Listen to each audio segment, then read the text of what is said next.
discussing what the President of the United States has said. You've never heard that talk about like people who are citizens and people who.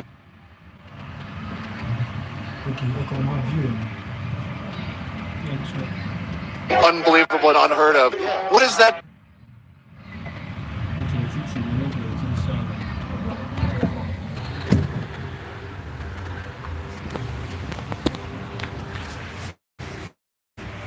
What has your community kind of responded? Like, how has it felt hearing that from the person?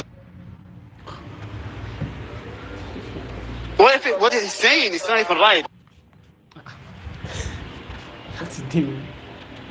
Because of whoever did like a fraud or making mistakes, they are behind the bars. We work hard. We committed working hard, and he just wanna like make us like we don't belong here. And we belong here. We pay tax. We work. That's where we are. This is our home. So we're gonna ignore him, man. We're gonna stand together and fight together, and you know, it's a very stressful situation, but we can go through. We can go through. You know, we need you to be keep the foot on the ground and stand strong. I think we're gonna win against you. Thank you so much. It's a great way to end it. Thank you. You stay safe out there. Yeah, stay safe. Thanks.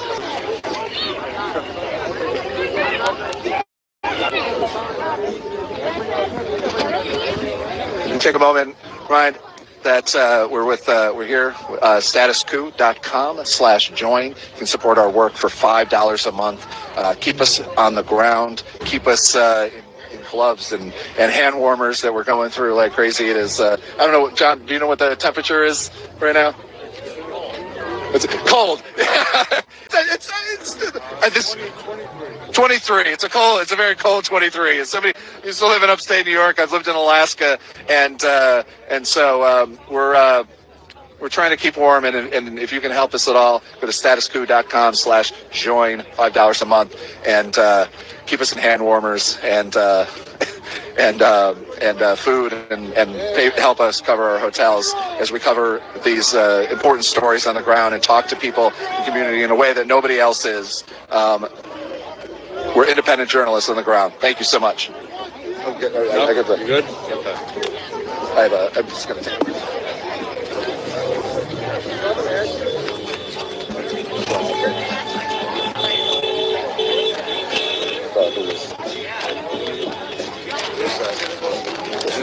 Yeah. No. Double tap on your screen and share the live. Double tap on your screen and share the live. Yeah, it's two of them. You know what? Yeah, why not? You got a whole bunch. If you can get it out, yeah. I got a little powder on my finger before, so I don't want to. What's going on, man? Long time. How you been? I've been here. Everybody else. You have to work with this guy. Is that Jake on phone? Hi, Jake. Is that Jake on phone? Jake, hi, Jake. Are you talking to Jake on phone? Is Jake on phone? How are you?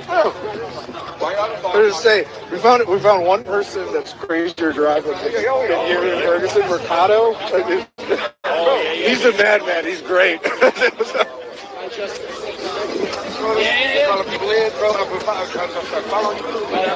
Don't forget to like the live, double tap on your screen and like the live, and share it so more people can see what this federal agents are really doing for our people.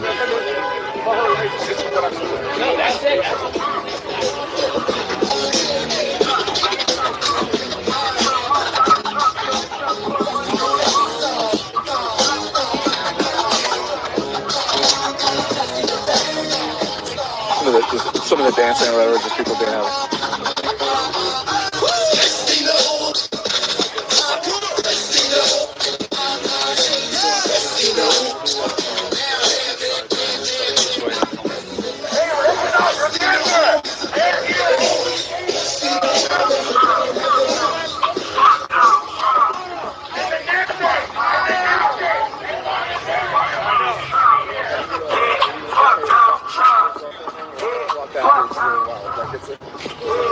So I can, let's do this. I can walk backwards if you want. Yeah.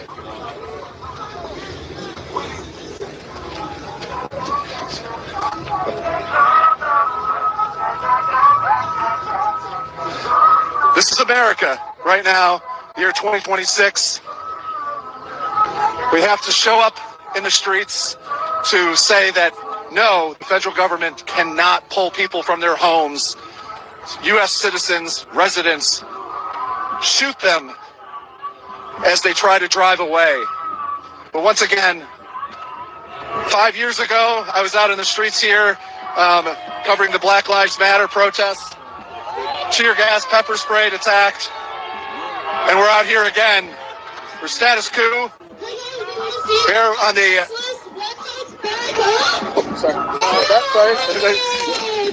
We're status quo with the Midas Touch Network.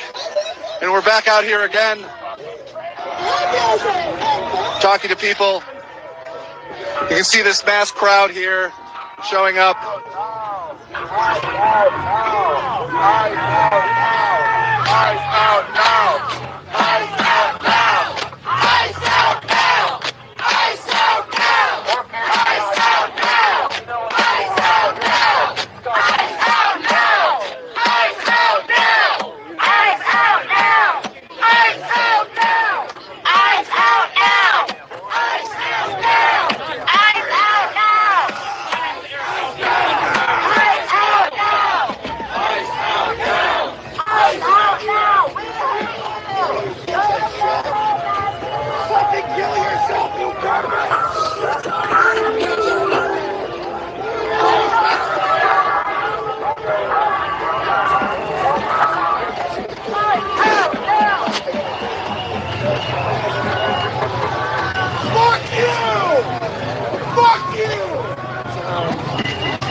We'll talk in 1 second. Yeah.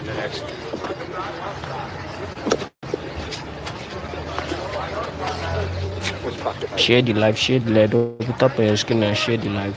Share the live, double tap on your screen. Double tap on your screen. These are people in the border. Double tap on your screen and share the live. Double tap on your screen and share the live.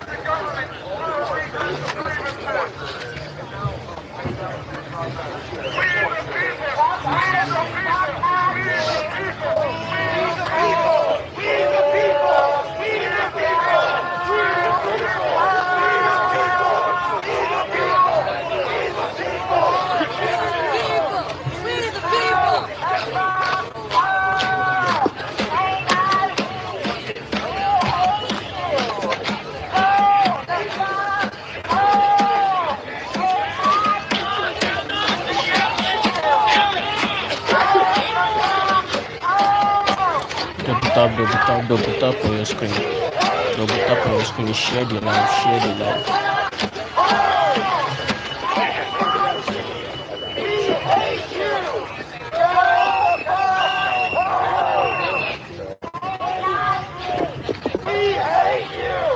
Turn around this way. Just reading a note from our editors. Trump's secretary, press secretary Caroline Leavitt, was asked a question earlier today. What would it take for President Trump to invoke the Insurrection Act? Something he has threatened to do earlier today or last night. Caroline Leavitt, the press secretary, says, "Look, that's only a question, frankly, the president can answer. But the Insurrection Act is a tool at the president's disposal." And then in an interview with Reuters, Trump suggested we shouldn't even have an election. When you win the presidency, you don't win the midterms. When you think of it, we shouldn't even have an election. So this from the White House is some very worrying news as we're out here. As he's previously called for great retribution against Minneapolis. He's basically had a full-fledged attack against this state, which has, to say has done nothing wrong is a terrible quote to say, but it's a state that, like any other part of the country, does not deserve nor should ever have such an assault by the presidency that seems to be completely unchecked. We're going to talk to a gentleman over here who's taking some photos. I don't know if you heard any of what I said. Is we just Caroline Leavitt has said basically the Insurrection Act is a tool at the president's disposal. Yeah, it seems par for the course, right, these days. These people are pretty unprincipled. They don't care about law and order, the rule of law, that sort of thing. It's deeply worrying that we have basically these continual attacks against. Are you from Minneapolis, Minnesota? I am. I live in South Minneapolis. I live about 3 blocks from George Floyd Square. So we went through all that. And so this is my home. He seems to have. Obviously Portland. You can list Chicago, but he seems to have something really in his craw about Minneapolis. What do you think that is? I think if you look at Venezuela spelled backwards is Minnesota. Okay. I think he's making war on our state in the same way as Venezuela and Greenland. So you've got this very large telephoto lens on a tripod. It's a great, trying to check, 200, 500? Oh, 600. I only have a 200 to 500. Okay. We don't have to compare lenses. Okay. It's a great camera. What are you photographing out here this close? I'm just trying to capture the story, to bear witness. This gives me a way to be kind of safe. I can get away from where the action is and still zoom in. So it's a kind of a safety thing for me. I'm 70 years old. I have to kind of watch it. And so it's really nice and isolating action as it comes by. I'm also, for our neighborhood, I'm photographing the license plates of all these ICE vehicles as they come and go, because they're in the neighborhood and we're following them, that sort of thing. That's been an incredible thing to see, the very quick documentation of basically ICE officers' place, because usually they drive through communities at high speed with in SUVs, usually with all tinted windows, so you can't really see who they are. But like having sorry, I'm getting a whiff of pepper spray. Oh yeah, they're coming out again. I think very quickly. Like, what has that been like? Is the community coming together like so quickly? It's amazing. It's astounding. I'm so proud to be a Minnesotan, and I just really love living in South Minneapolis. We know how to do this. We're very principled. People show up, and just like you saw at Powder Park last weekend, just thousands of people, and it's so easy because everybody's on the same page, Thank you so much. Thank you. Stay safe, man.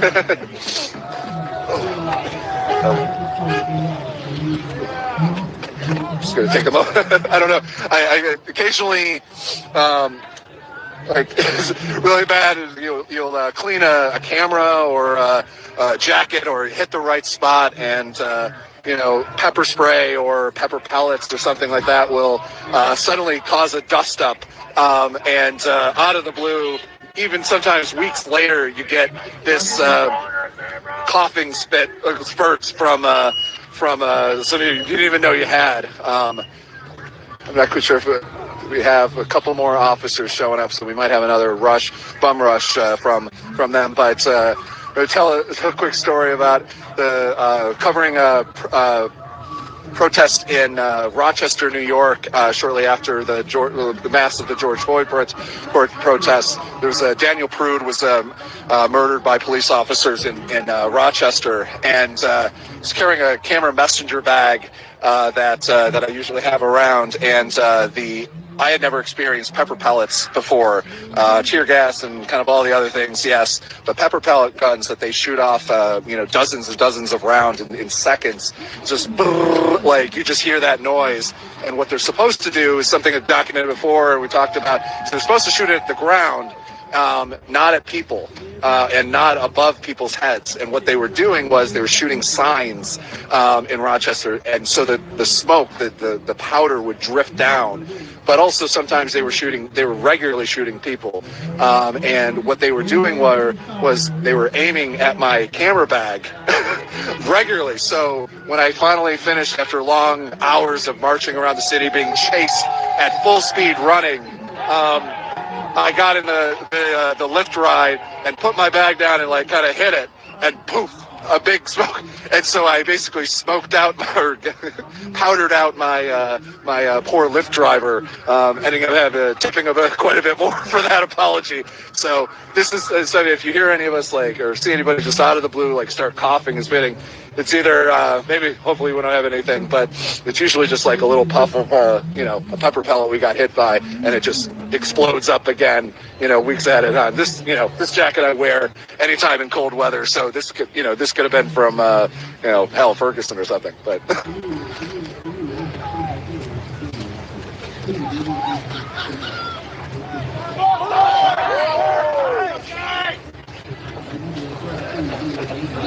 Fucking murderers! Fucking traitors! What the fuck are you doing here? You're killing us!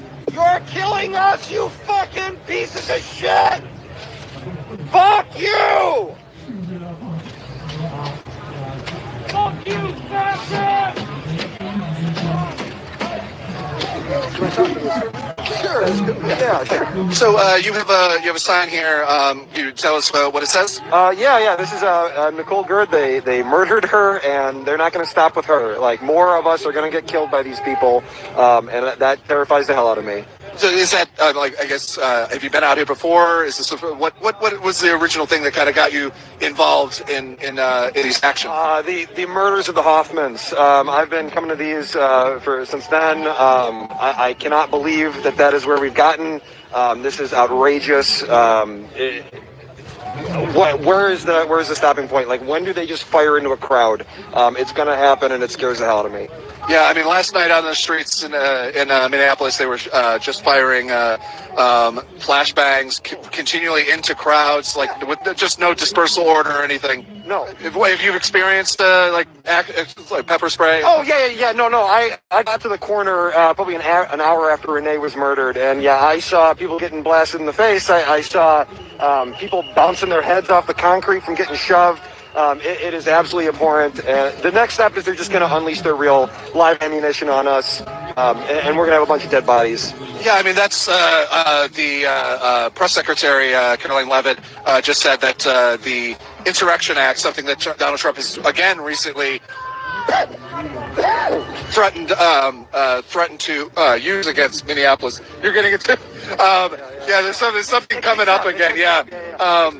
Bootlaces. Yeah, I was just talking about how I had stuff coming from years ago.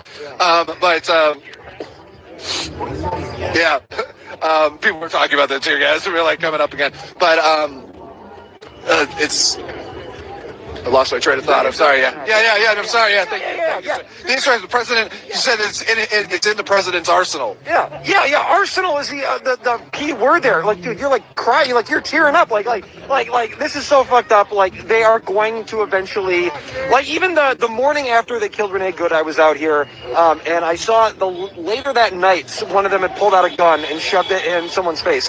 I was behind them in the crowd, 20 feet. Like, I was just standing here with this sign. Like, they're going to shoot into a crowd. They're going to hit the people behind them. And these are lunatics who don't give a shit about us. And they're going to get us killed. I think obviously it's like one of the least things when you have armed men running through the streets of a peaceful city but they're highly untrained, which is terrifying. It's terrifying. There's no accountability. There's no training. There's no nothing. They're just random people in masks with guns who just last night they're shooting more. They're shooting more.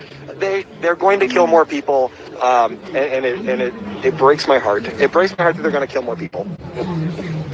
What has it been like though to see? I mean, there's always these moments like after the George Floyd's murder, you had tens of thousands of people, hundreds of thousands of people, and there's millions of people across the country. But I was here in Minneapolis then, and it was that immediately, people that you would normally, obviously, there's no label for an activist. There's no label. There's no like image, but like people that you wouldn't expect. I mean, we're talking to seniors, we're talking to young kids that are out here, and they're not out here just for the bang bang. They know the issues, they know what they're talking about. What has it been like seeing that in the community? Like kind of once again, 5 years later, we're back again, or 6 years later, I guess, close to back again. It is horrible that we're put into this, that we need to step up and do this again, but it is great to see it. Obviously, like I can't even put into words like the feeling of knowing that you're not alone. Like that you don't see all the insanity. You're not the crazy one because you're standing in a crowd of hundreds of people, and tens of thousands of people at the No Kings. It feels very, it's great to get that camaraderie, know that you're not alone, that none of us are alone, and that they have to do this brutality because there's this many of us here. Thank you so much for your time. Thank you. Thanks.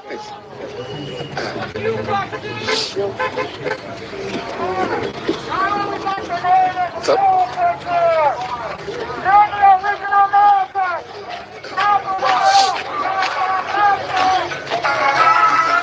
Clear the property now.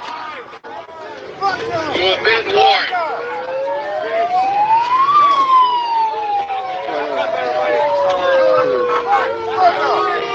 We have trucks are moving. We're getting pushed back around. We got close to the property. Nobody does. We have from the Lakota Nation here. Who's that?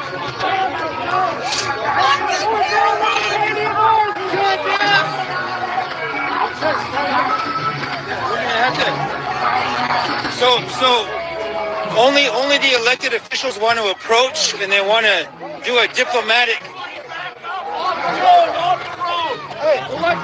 Looks like we have some elected officials from the Lakota tribe. Yep. Okay. Yep. The Lakota tribe here are going to try to talk to ICE officers or to the federal officers here. Okay, ICE.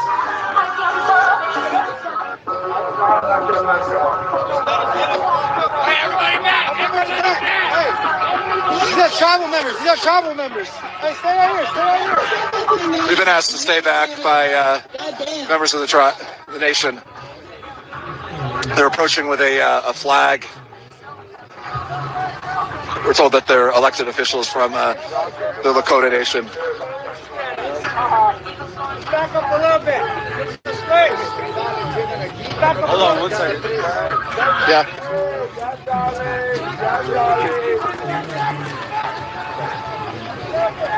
Son miembros latinoamericanos que están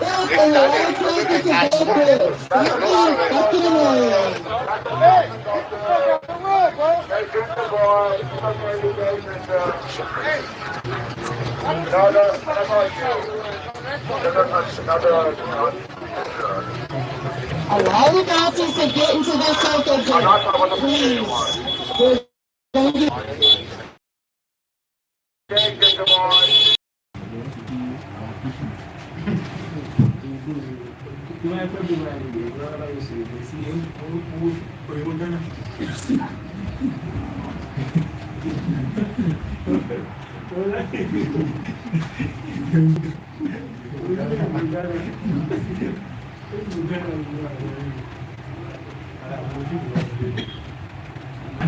We'll try to be talking to them when they come back out. We only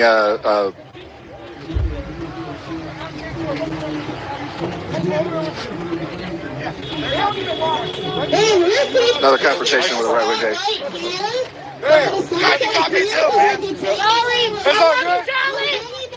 It's all good.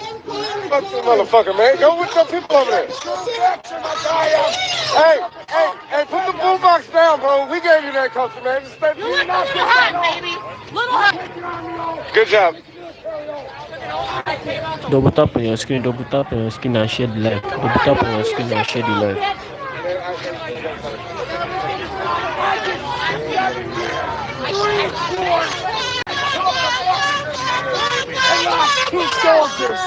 Thank you. You guys are heroes to me. No, you guys are Why are you defending them? a hero to me. Then leave. I went to this building, motherfucker, and took an oath to defend this country. To defend the Constitution. Here comes the consequences. Leave. Stop talking to me and leave. This is disrespectful. This building means something. Because you're a fucking Nazi, and I don't fuck with Nazis. I don't fuck with people. Just fuck with people I don't fuck with. Don't you dare say you're a veteran. I'm being respectful. He's not. He already admitted it. I'm a veteran. I believe in our founding fathers and the Constitution. I'm not a Then fucking get out of here. You're a disgrace to the founding fathers. Patriots everywhere. You are a Rise up. disgrace. Don't be told you don't matter to you. They're putting their riot gear on. They're putting their riot gear on. Because you're agitating. Heads up that the federal officers are once again putting Come on, don't do that. Don't do that. putting riot gear on once again. Look at my hand. Why are you here? That no one wants you here. Go Support them. Go on that side of the line. They want You know, you. like every one of us. Go away. It's a metaphor. An eagle just flew overhead with a protest. No, it's not. No, it's not. Get the fuck out! You're in control. Get the fuck out! You're a fucking little Nazi bitch. You've never done a goddamn thing in this country. I know you're fucking defendant. Go away. You're making mine clear the road.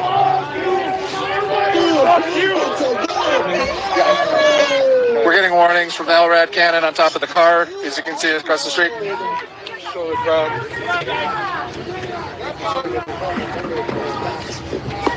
Hey, you too, media. Get out of fucking Something could happen. I feel like. Everybody, get out! All right, back it up, back it up, back it up. Don't give them a reason. Don't give them a reason. Stand. All they're looking for is a reason. Peace sells, but who's buying? Oh, here they come again. Oh, they're off their union break.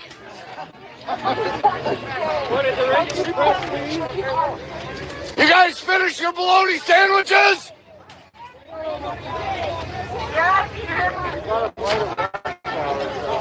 You know, we want to mess with their federal benefits. Yeah. Nobody's illegal here. I don't care what some corrupt pedophile tells you. Nobody's illegal here. You mind talking to us with status quo? Yeah. So what's on your side here? I got a couple. My main message is we want ICE out. I'm pro-immigration on every level. And Jesus loved immigrants. So if you believe in Jesus, you should love your immigrant brothers. Follow the Bible. If that's what you follow whatever your heart tells you. You can look at the corrupt politicians. And you can just see in their eyes that they're evil. Just look at them. Would you trust them around your kids? Would you? No, there's always a lot of talk. Be like, Trump was supposed to be the peace president. Do you feel like he's been peaceful? Absolutely not. He is the agitator. Everything he says about other people is a direct reflection on who he is and his character. If you listen to him, everything he says, the first thing he starts with is the worst thing about him. So when you hear him talk, you listen and you know he's talking about himself. Because that's all he knows how to do, is talk about himself, right? Would you agree with that? Yes, of course. Yeah, it's always very telling. He is Caroline Leavitt, the press secretary, has said that the Insurrection Act is something that is within the presidential's powers, and Donald Trump has threatened that if people keep showing up and calling out ICE. And trying to prevent them from pulling people out of their cars and kidnapping them from their homes, that he is going to call on the Insurrection Act, which would allow him to bring troops and, escalate this entire situation on mass level. You live in Minneapolis? I came from Elk River. Okay. I just want to keep these guys fed, and that's where I'm from. Elk River is very big MAGA base. a lot of people there. And so your question was, what is that like? The president basically threatening the region that you live?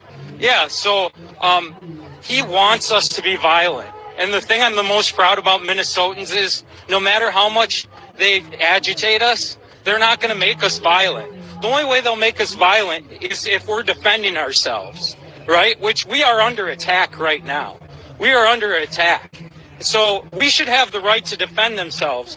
I have a brother-in-law who voted for Trump who was always preaching about defending himself and the Second Amendment and protecting his rights against the government. We have the right to defend ourselves, and we are being attacked by people who want to see us erupt in flames so that we can play into their narrative. So he is threatening us so that once that next incident happens, the small incident that is probably provoked by ICE, then he has his base behind him, just like they have with everything else. Now, the perception of that Donald Trump would like to have for the people that are showing up here and in the streets are these, basically are violent agitators, no goods, and anti-fascist has somehow become this bad word, according to him. Definitely not me. You have this cart filled with I'm trying to make a joke. I got with Kirkland's Pizza. Is this an act of violence against ICE? Well, I will say that when I went into Costco, I brought this sign in with me when I went to pick up, and I brought the sign into the building, and a lot of people gave me nods of approval. The pizza is just a warm food that was easy for me to get and bring to the people. But I am anti-corporation, and I know Costco might fit into that, but I don't know. What do you think? I mean, Costco, large whatever, I think on the brand, Costco does pay decent. They have been fighting, at least in my local area, they've been fighting a union forming. But they pay decent, and also they have been fighting against Trump's tariffs and kind of like, in a way that many other corporations have not really done things. So, I mean, like, on the scale of things, it's like, it ain't Walmart. It ain't, that sort of thing. So, right? I'm not going to... Okay. Yeah, so I brought this sign in, and I think I annoyed them for carrying the sign in. I know I probably shouldn't have brought it into their building, but I might have lost my Costco membership. My wife might be quite disappointed in that, but I think it's for a good cause, and hopefully I did call and apologize after I left. So I called them, talked to their HR, and I said, on further reflection, I made a human error. Which is something you will never hear Donald Trump talk about, by the way. You will never hear that man admit to any mistake. Have you ever? Yeah. So we're asking Costco, please reinstate if you have revoked his membership from Status Quo, and all of our listeners, as a Costco member of multiple years. But the main thing is, these are the real fighters here. I have little kids at home, so I haven't been able to be as active as possible. But these are the real fighters out here. And these guys deserve hot food, and they deserve their state back from this orange Cheeto. So what is it? I mean, what has it been like seeing, the community members? It is, last time we checked, around 20 degrees out here. It is called, nothing for Minnesotans, especially in January, I know. But... I'm kind of surprised, actually, there's no one out in shorts here. A little bit. You see that a lot. Even somebody from upstate New York and previously lived in Alaska, I think that's a little bit much. So wear some pants. Don't get frostbite.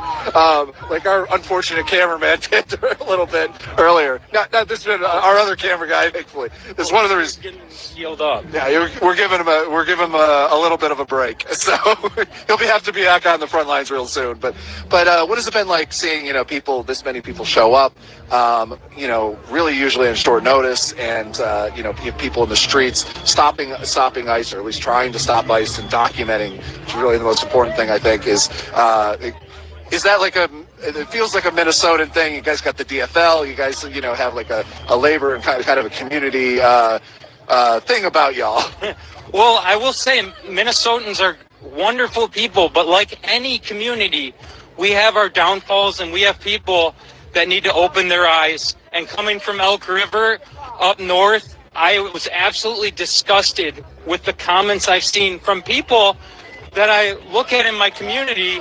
And I think that if something was happening to me, they would be having my back. And now I know that that's more than likely not true. And that they just really care mostly about their pocketbook. It has been kind of an unfortunate thing to see. You have this, the last like 10 years or how you feels like 30 years, but the last 10, 15 years, this slow division that the kind of the MAGA world really has like continually kind of like tried to chip and divide people, whether it be calling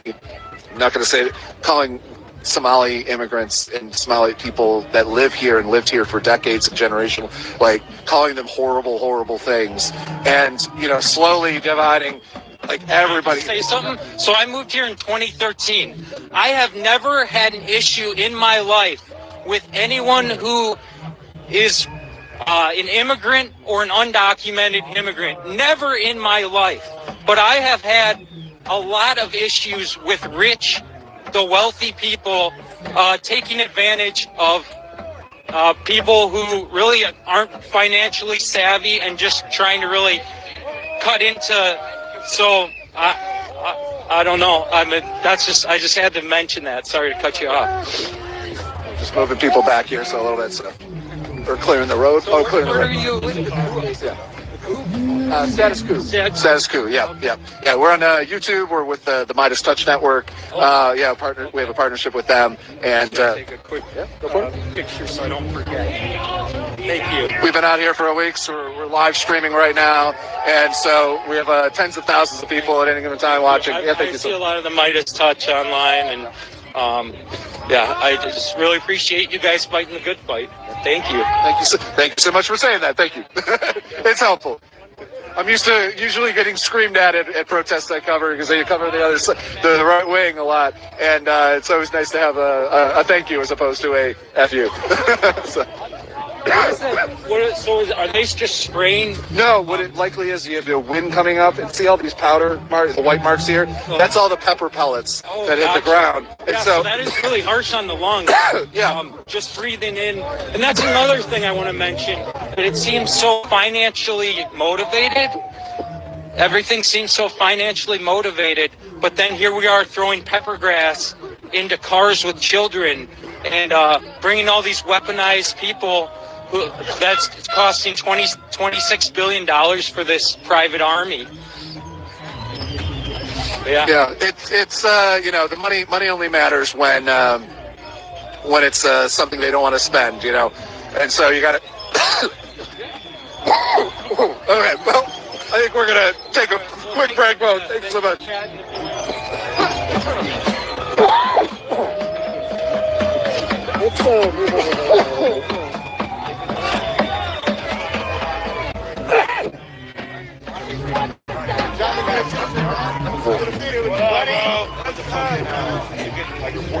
Can I get a video with you?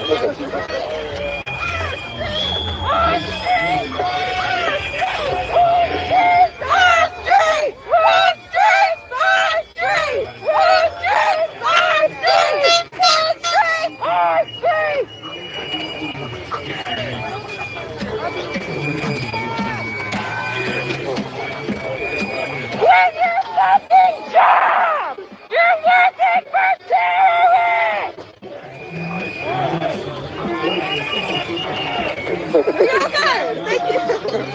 I tend to like appear behind people. And It's all right. I just heard that. Oh, okay, we're cool.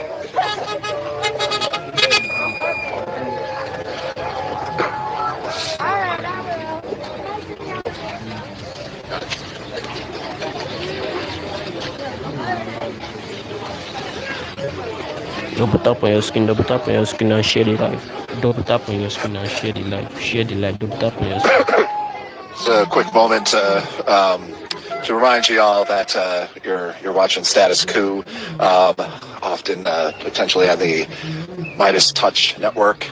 And if you can, you support our work. It's go to statuscoup.com/join. It's only $5 a month. You can keep us boots on the ground. Okay, we're getting pulled away. Yeah, here. So we got the guy.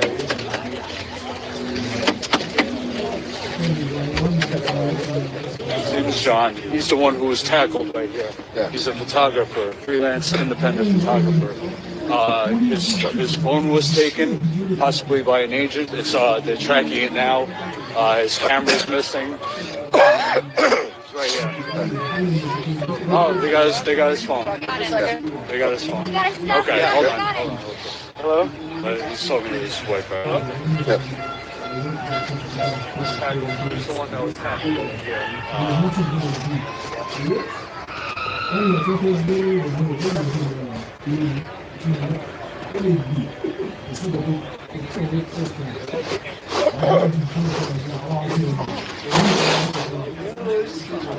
John, this is Zach.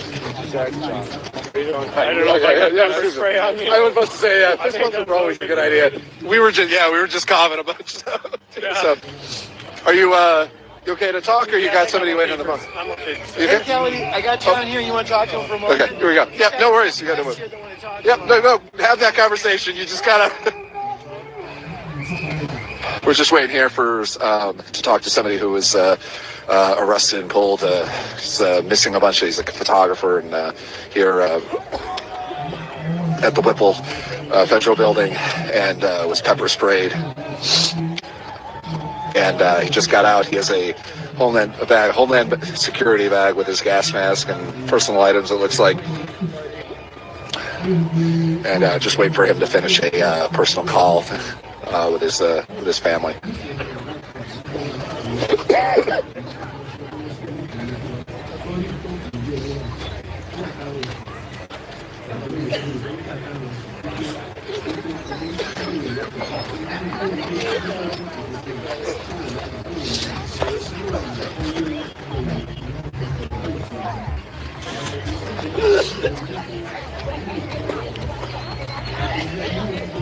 Not quite sure if you can hear that, but once again, kind of anytime the wind blows, depending on what side you're playing, it kicks up a bunch of that pepper dust that I talked about earlier, and everybody just out of the blue starts kind of wrenching and coughing. That's why we all have masks kind of around our necks on a constant basis. For that reason, it is cold out here, but it's really nothing. Status coup. Oh, status coup. We're live. Yeah. We're live right now. Yeah. So. No, I was trying to say so you can tell to watch. Yeah. Oh yeah.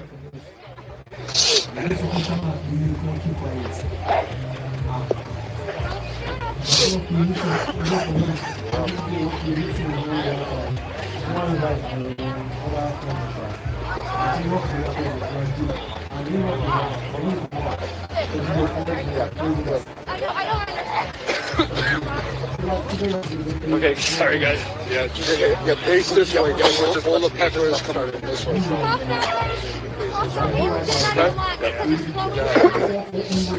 So first I say, if you mind introducing yourself, but how are you doing? I'm John Abernathy.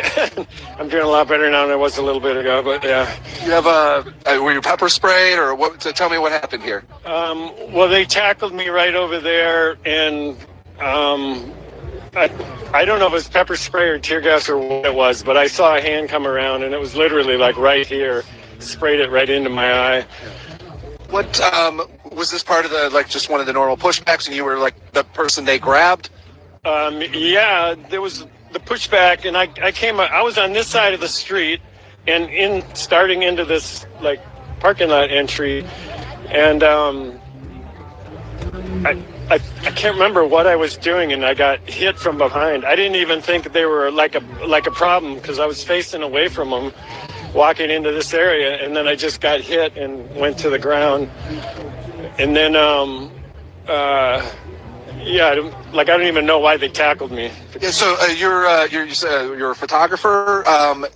Where's your camera? Do you know? Or well, I kind of panicked and tossed it away from me because I thought if they're going to haul me in there, I might not get it back.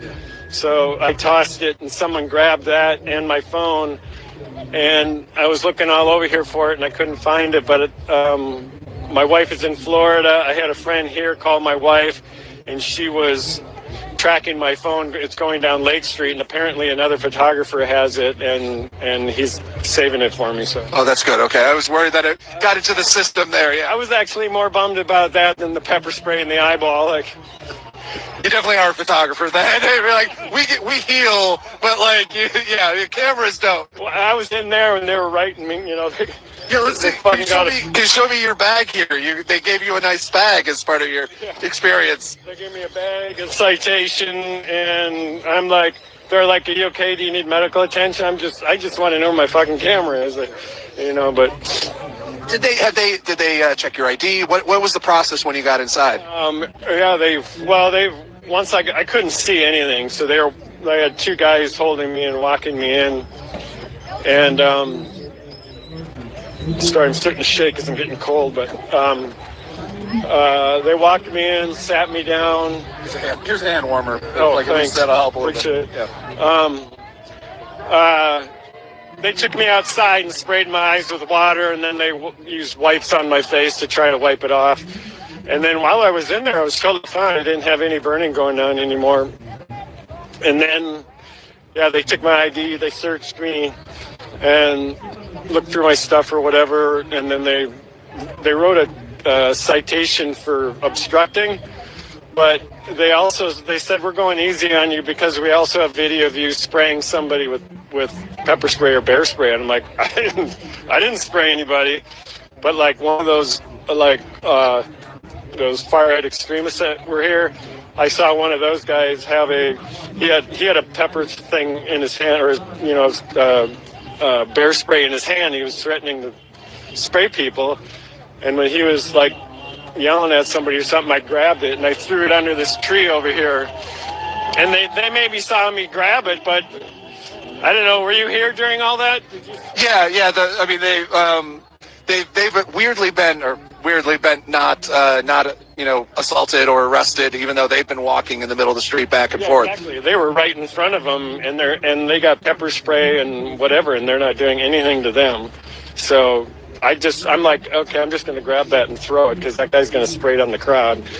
And then they're like, we have video of you bear spraying people. I'm like, no, you don't. Show me the video. And they're like, we can't show you the video. Yeah.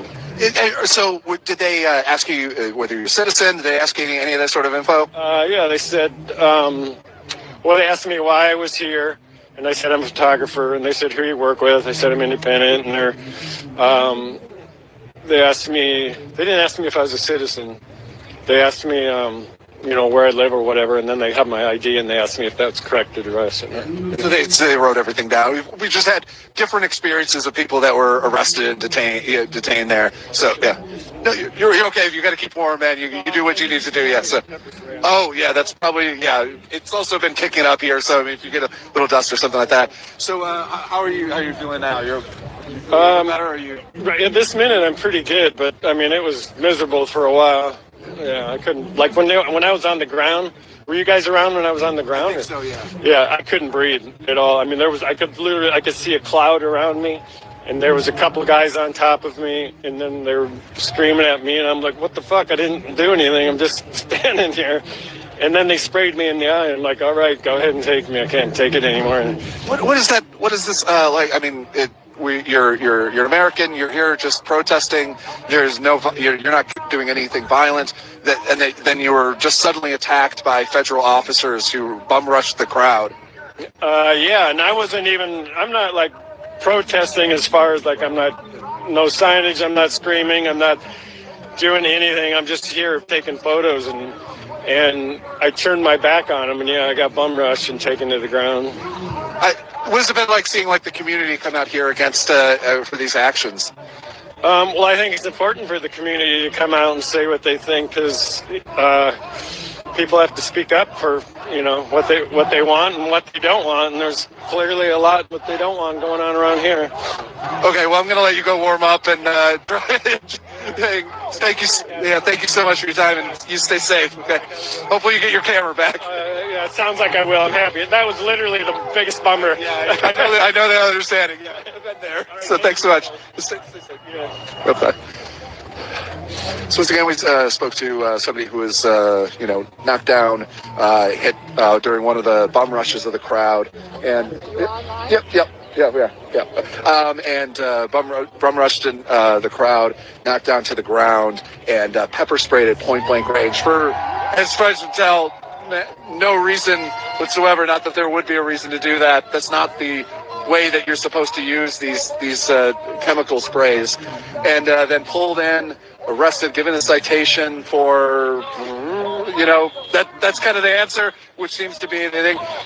We've talked to the other day. We talked to somebody who was arrested and pulled in for with a small flashlight. Supposedly she was shining it in the direction of the officers. It was like a little flashlight this big, and she was brought in, not even processed. They basically just asked her, like, "Are you a citizen here today?" And then pulled her right out. And it seems to, once again, there seems to be no actual order here on how things are supposed to happen, which I think you can see, we documented over the last couple of weeks and days, that there is no professionalism, there is no order when it comes to these guys, what they're actually trying to do, what they want to accomplish. It is just terror. It is just, they just want to scare people, and they just want to go, which is, again, what we saw last night, which was pure and utter chaos, shooting flashbangs into the streets, into crowds, not to disperse them, but just to spread them out in different directions and kind of attack them as much as they can, using every kind of thing. We tear gas. There's a green tear gas that we also documented, which is supposedly a very bad chemical version of it. And all things that, are really not supposed to be used on crowds that aren't doing anything, that they're just standing and yelling at people, and that's not something that the federal agents really like. And that was all because the federal officers ICE pulled people out of a home and shot them. They're claiming, the DHS claims that they were attacked by a man with a snow shovel. For some reason, 3 officers couldn't possibly deal with the snow shovel because, once again, these men are not trained. There's been reports about how AIs are going through the resumes and clearing people to not have to go through training and just pushing them right through to the front lines here. So beyond the questionable legality of federal officers attacking and raiding the streets and pulling people out of cars in the middle of highways, we also have it's not a professional operation. It is, as we talked to the woman who's standing back in the crowd again, hire clowns, expect a circus.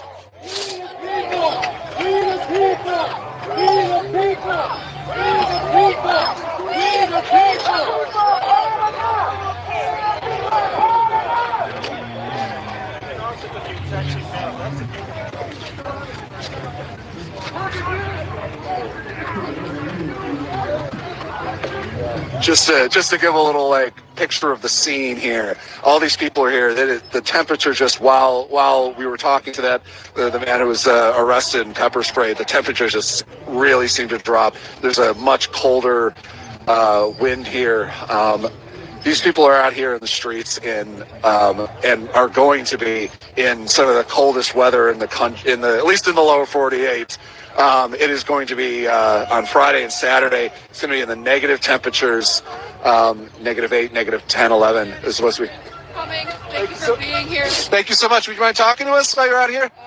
Sure. You're extremely bright. I'm unfortunately easy to find. This is the wrong color, but it's what I have. Well, if you want to stand out in the crowd, that's. Yeah. So what does bring you out? What does bring you out here today? Born and raised in the Twin Cities. Unacceptable. Unacceptable. Been out fighting since back to Jamar Clark. Before that, unfortunately, this is par for the course for us here. So we've got the infrastructure and people come out.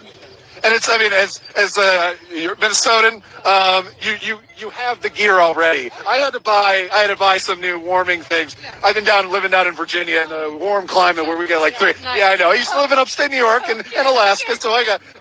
I know how to deal with it, but I'm remembering. What is it like seeing all these people out here? I know. Again, I always want to preface for Minnesota, it's potential short weather, but it's seeing people out here and kind of just on a short notice, like protests happen or actions out in the streets, people trying to stop the attacks on the citizens of Minneapolis. The organization that's come together so quickly. What has that been like to kind of experience and see happen in real time? I'm not surprised. It feels good. That's what we do here. We take care of our people. I wish there was more out here, but I always am going to wish there's more out here. So what are you going to do about that? This is what we do. Where the fuck else are we going to go? Where else am I supposed to go? I live here. We all live here. So, they can go and hide and go home or whatever eventually, but we have nowhere else to go. This is our home. This is where we live. And as long as they're here, we'll be here. Yeah. Caroline Leavitt, the press secretary, has recently, in a response to a reporter's question, said that the Insurrection Act is part of basically the president's arsenal. Thinks it's something that he can do. This is, of course, after President Trump posted on his social media network that if these protests don't stop and the actions to trying to prevent ICE from kidnapping people don't stop, that he will call the Insurrection Act in Minnesota. What is that? What was your response to that? I can't even respond to that at this point. Like I'm stuck in one day at a time right now. If that ends up occurring, we'll figure it out. I don't know. That's what we always do. We'll figure it out. That's fucked up, though. That's my response, I guess. What is that? I mean, like, seeing, like, the president seems to have it really out for. I mean, like, obviously Portland, Chicago, but Minneapolis, it's a nice town. It's a nice city. Why do you think the president has it out for your town? We're a strong place. We've got a lot of diversity. We've taken a lot of asylum. The president seems to think an insane asylum and taking asylum from a country is the same thing, which I think we all can have understood by now. So it's just we take a lot of folks that need places to go historically in Minnesota. We've got a very diverse community full of people that look brown, and we take a lot of Hmong people as well. But he seems to mostly just be targeting Latinos and the Somali community, or people that they think is a Somali community. There's plenty of other people that are brown that also wear hijab that are not Somali that also live here. It's a lot to take in, and we're just trying to go one day at a time today. What would you have to say? We have a large audience. We're live on the Status Quo and with the Midas Touch partnership, and what would you have to say to people in other cities that might be next? Like Columbus is seeing raids. If you have something to tell them, if you have advice or anything. Organize now before it gets to the point we're at here. We have all this infrastructure pretty much, unfortunately, left over from stuff that's happened in the past year. Organize now, talk to your people, get a plan together. Start working on that now, because it's coming. It's here. It's coming for you guys too. Yeah. Thank you so much. Thank you for your time. Love Status Quo. Been watching you guys since pre-Status Quo days. So happy to run into you guys here. That's awesome. Thanks again. Stay warm.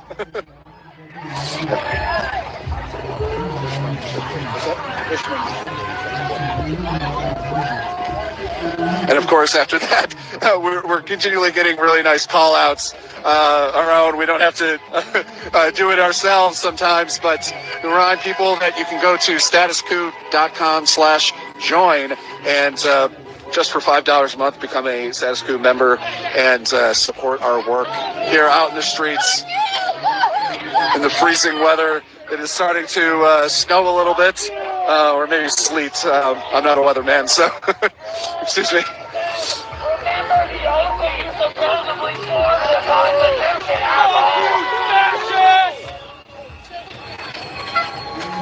People here giving the finger the middle finger salute to federal agents as they drive in. Oh, and turn around, and there's a man here. Would you mind talk to us? That was my reaction too. I was talking about it. This man giving a middle finger, middle finger salute, and then we have the gentleman. We have the gentleman himself. What? Explain what you got going on here. It's just a symbol. It's my words for ice. Words for ice. Yeah. What caused you to? I assume you got that mask and were like, this is the right thing to bring out here. I was just looking for ideas on Amazon, something, and just came to mind. And I got a full costume for the weekend, but this is easy for coming after work. Is it warm at least? Yeah, I'm fine. Yeah, I got toe warmers in. Yep, all good. You also have USA Bet. You got the USA shirt. It's a kind of a statement. It's been interesting to see that what's viewed as like lefty, anti-fascist protests. You don't see a lot of American flags. You don't see that sort of thing. But now, like that's really kind of showing up in a real way, as if to say that what they're doing over there is not what like America's supposed to be. Exactly. Yeah, we love immigrants. They're my friends, customers, and I'm here to support them. Yep. What has it been like seeing this great response that we have? There's a couple hundred people here. I drive by here often, so I check it a few times a day, and there's people here almost 24 hours a day. It's great to see. Yep. And it's this 4 p.m. to 6 is like the biggest group, but there's people here all day long, every day. Why do you find it important to come out here? Just so all these people working for us know what we think of them and what we think of what they're doing. I wish that I had something covering my entire face right now. It's so cold. Yeah. It's very nice. It works good. I've got moisture in there. It's warm. Yeah. Great. Thank you so much.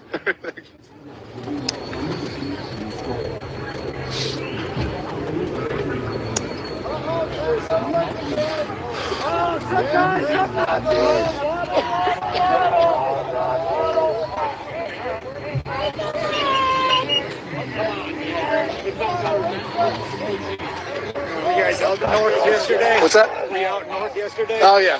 Thanks. I was watching your shit. And I appreciate you being there. Thanks. But are we okay on audio or?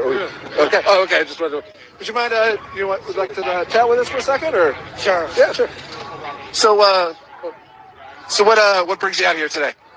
I live in Minneapolis. Live in Minnesota most of my life, and I took a half day off of work just so I could be down here. I ride my bike around here. Just a couple months ago during the spring and summertime, I was riding my bicycle. This is a great area to ride around. There's all sorts of great trails in Minnesota, Minneapolis to be riding around because it's a great place to live. And if ICE goes home, we go home. It's that simple. We all have other things we could be doing, but defending America. It's ironic that we're right by the Veterans Administration building because this is not why we fought wars. We didn't fight wars so we could have this happen in America. We're not in Venezuela releasing people in Venezuela to be capturing people in Minneapolis, in America. I mean, the president, claims to be the peace president. Do you feel that here in Minneapolis? No, that has not been my experience. The only thing that person is concerned about is himself. He's worried about himself. He's worried about his family. He's worried about his friends. It's not even the Epstein files anymore. It's the Trump files. It's the Trump files. That's what all this is about. These are all distractions. And they'll incarcerate people. They'll kill people to keep people from paying attention and finding out what's in those files. What has it been like seeing... Still getting a little bit of that. Yeah, kicks up everywhere as well. What's it been like seeing, all these people, everyone, really showing up for the crowd, showing up to say, that a gentleman with a middle finger had on before. Yeah. What has it been like seeing that happen in your city here? Man, that's our city. That's Minnesota. We try to take care of each other the best we can. It's cold, when it's cold, you gotta help each other out to stay warm, and you gotta help each other out to make sure that people aren't just being kidnapped off of the street. So it's I was out for Renee Good's march on her behalf a few days ago with thousands of people. I was out at the state capitol a year ago. It was like -20 or something like that, right after the inauguration, saying this is a bad idea.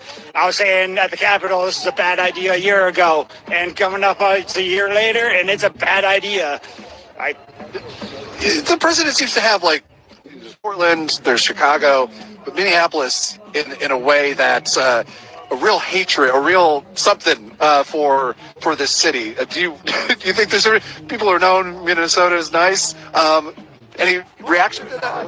So check out the vice presidential debate back between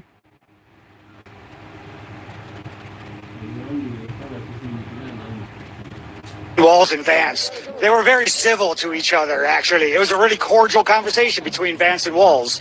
And then what happened now is that we are no longer in a democracy. So they are trying to destroy the opponent. That is their goal. Because Walz was Vance's opponent, it's not enough that they lost the election. They have to destroy the opponent. And the fact that Walz is still out there talking, they want... As said, is basically threatened to use the Insurrection Act on the city and the state. What's that you can see thousands of troops on the ground. He basically kind of can do anything he wants with what's within the realm of the quote presidential powers. What is it like to have that threatened by the president of the United States against an American state? Yeah, it's intense. It's all of us have other things to be doing, you know. And what's going to happen is that Minneapolis is still going to take care of each other. We're still going to look out for each other. I think it was Frey and the Minneapolis police chief were already saying that the Minneapolis PD is outnumbered 4-1 as it is. And we don't know what's going on, if they're going to actually have the National Guard. And what we saw last night in North Minneapolis that I saw on Status Quo was really disturbing, where we saw the state patrol with batons out, and the state patrol wasn't obviously on the side of the people of Minnesota. It's not obvious that the Minneapolis PD is on the side of the people of Minnesota. They were out there too. Yeah, and what's happened, this is a lot. This isn't COVID. This isn't George Floyd. This is an entirely new scenario. Yeah. Great. Thank you so much for your time. Thank you. So try to stay warm. Thank you. Yeah.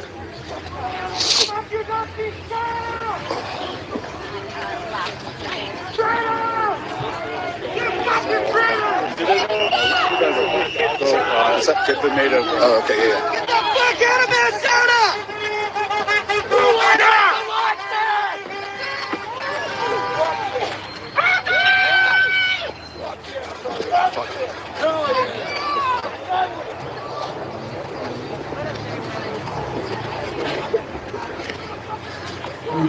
You know my stuff from the other night? Okay, run it off. We'll try to grab him in a little bit when he comes back. Yeah. That's it. Hey, do you mind talking with us for a second on Status Quo? What's the sign you got here? Oh, this says, see you later, alligator, after a while, pedophile. This is representing the alligator. Sorry, say that again. Let me get out of the mic. It says, see you later, alligator, after a while, pedophile. Because if you didn't know, our president is a 32-time convicted felon. And a lot of those charges have to do with sexual assault and pedophilia. He is noted very many times in the Epstein files. As you can see, we also have the circus clowns, which you saw earlier. Yeah. What's I mean, I think it's obvious, but like, what brings you out here today? To let them know that we see them, and we're not going to say that this is okay. It's not okay.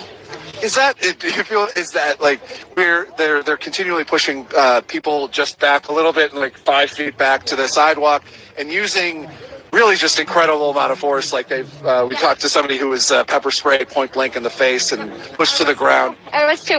2 days ago, I had to go to the hospital because it's supposed to last. The effects of pepper spray and tear gas are supposed to last anywhere from 30 to 40 minutes. And I went to the hospital because it was a 2.5-hour ordeal for me. They gave me opioids. It was so bad, the pain.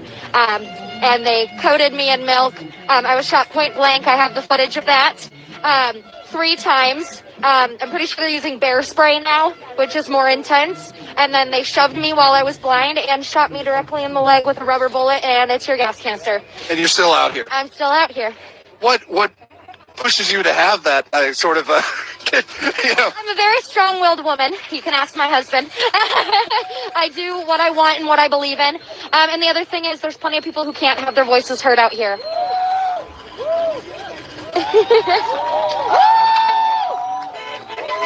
Yes!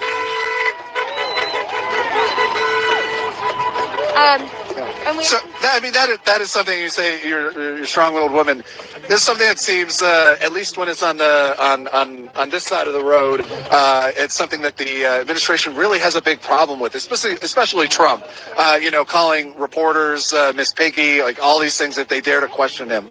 Yeah, absolutely. I think weak men like to try to size people down because strong-minded people don't have to size others down. They can appreciate someone's strength and someone's determination to do what they think is right, even if they oppose. There's kind of an incredible diversity out here. You have young people, veterans, you know, probably people who might be considered that dirty word, anti-fascist, and so, or Antifa, you know, and what was it like seeing this like kind of community come together? So watch out for each other. We really do care, and Minnesota has always been a melting pot. I was born and raised here. I moved to Florida, and there's no sense of community like Minnesota. We care about our neighbors, and we match energy. Minnesota nice does not mean nice. It means we match your energy. It's passive-aggressive. Yeah, that's... well, I come from upstate New York. We have a lot of that line, kind of like... I think it's a temperature thing, honestly. Yeah. If you're inclined to the cold, you're inclined to an attitude. So, what do you hope that... I mean, well, let me actually this is like we have threats from the president now that he's going to invoke the Insurrection Act here in Minnesota. What is it like having the president of the United States basically declare war in a real physical way, not to declare war on a state that you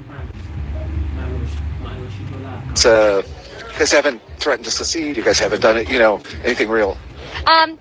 Obviously, it's disappointing because America should be doing better. I mean, for the first time in history, other countries are opening their borders for asylum seekers in the United States. So it's very clear that everyone can see that this is wrong. And it's scary. I mean, it's scary to go out and to do this because there is the real threat that, you know, we could be prosecuted or hurt for doing our First Amendment right, which is peaceful protesting. You know, I haven't thrown anything. I haven't hit anyone, nothing. So it is very scary, but we're not going to stop. We're not going to stop. What, because I mean, like I was out here 5-6 years ago during the George Floyd protests, and sorry, still getting a little pepper spray, pepper pellets every once in a while, and there's kind of a perseverance. Thank you. I'm the one who's supposed to be talking. So I'm supposed to be the one that's good with words. And sometimes I'm not. It's a little cold. I've been doing it a lot. But that is here. That's, you know, you have thousands of people show up in the for George Floyd. It was like 96 degrees and marching the streets. When there's people thing and like, you know, rubber bullets being shot at us and every sort of, you know, all these munitions. Why do you think that people keep turning out? Because they care. They care about other people, and that's unfortunately something that the Trump administration lacks and the people who follow him closely lack. We care about the person standing next to us. We care about our neighbor. We are the type to, someone moves in the neighborhood, you bring them goodies and casserole. You know, we care about who's around us because to have a village, you have to be the village. Yeah. It's a great way to, and thank you so much. Thank you for your time. Thank you. Thank you. Thank you. Oh, sorry.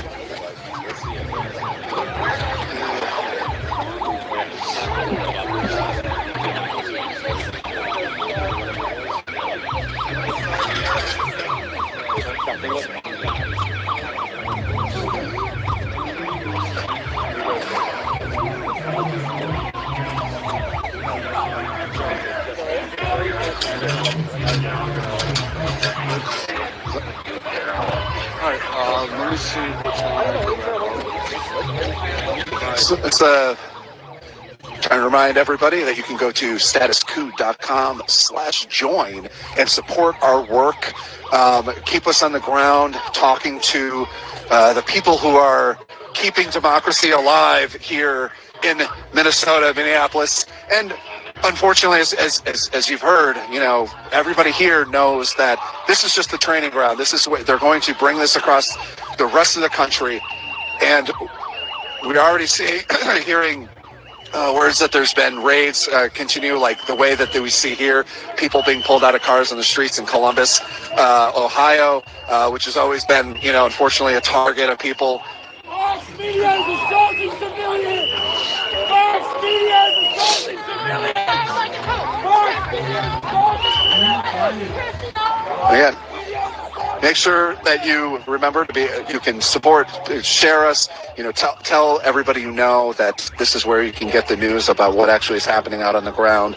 You don't see, you don't see the big cable corporate news networks out here. There's no satellite trucks. It's independent journalists on the ground here covering it.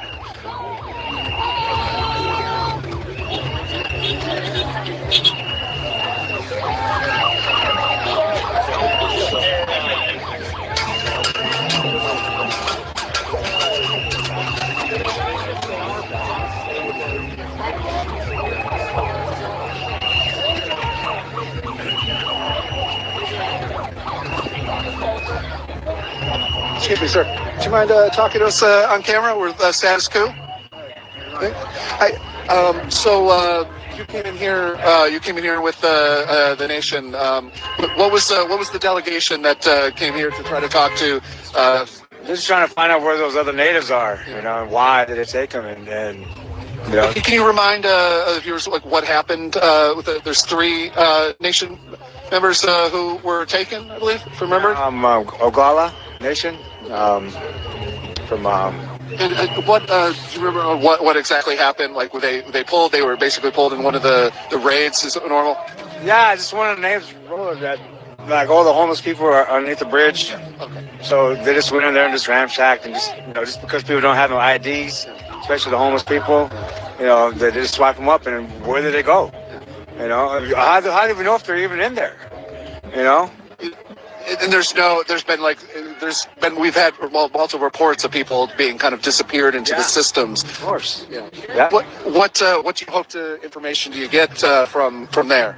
No, just hopefully some people start looking out, for being released. You know what I mean? Without being detained and stuff like that. Why?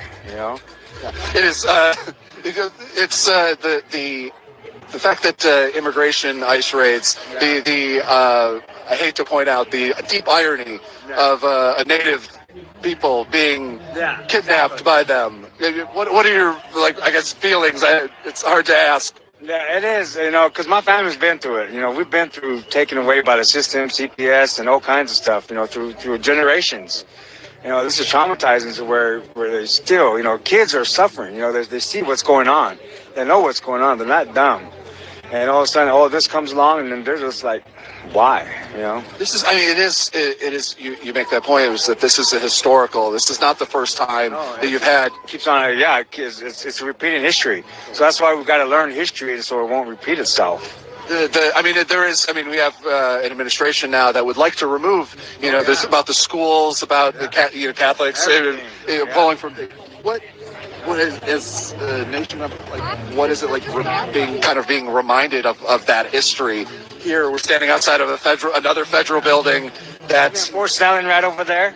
That's another concentration camp. My family used to live over there as prisoners back in the 1862 war. So they're during civil wars and stuff like that. So that's kind of hilarious to where, the Civil War, and then all of a sudden here we are again, It can't be that the President Trump's favorite president, he has the painting, I think it was, I'm trying to remember whether it was FDR he was replaced by, but he has a large painting of Andrew Jackson, who famously ignored the Supreme Court and committed a genocide against during the Trail of Tears. Is that not? Is that something? Yeah, it's pretty much. Yeah, it's pretty much what you're talking about. And then plus, Andrew Jackson used to be a.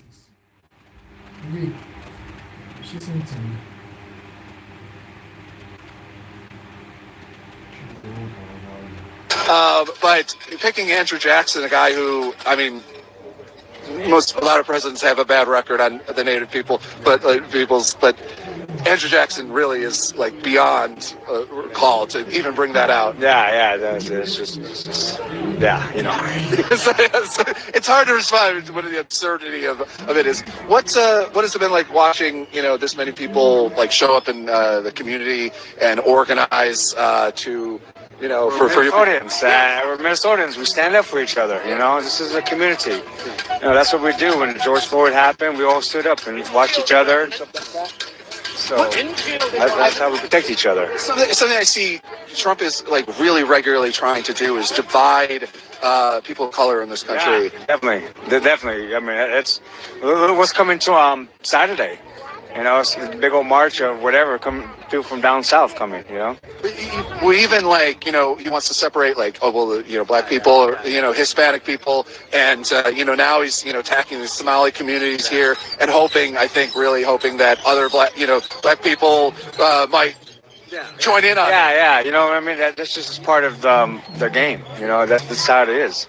They manipulate the system, they manipulate the law, they manipulate the media, and turn everything over to where they look like they're innocent. Do you have a hope that we'll be able to find out? I mean, they haven't come back out yet, have they? Yeah, they probably won't be for about another hour or two. Yeah. If they're not detained. that is not a non-worry, but they should be out here. I don't know how long it's going to take. It's probably due process and everything, maybe about a couple hours. I've been in jail a couple of times, but that's or haven't we all? Yeah. Thank you so much for your time. Thank you. You stay warm, man.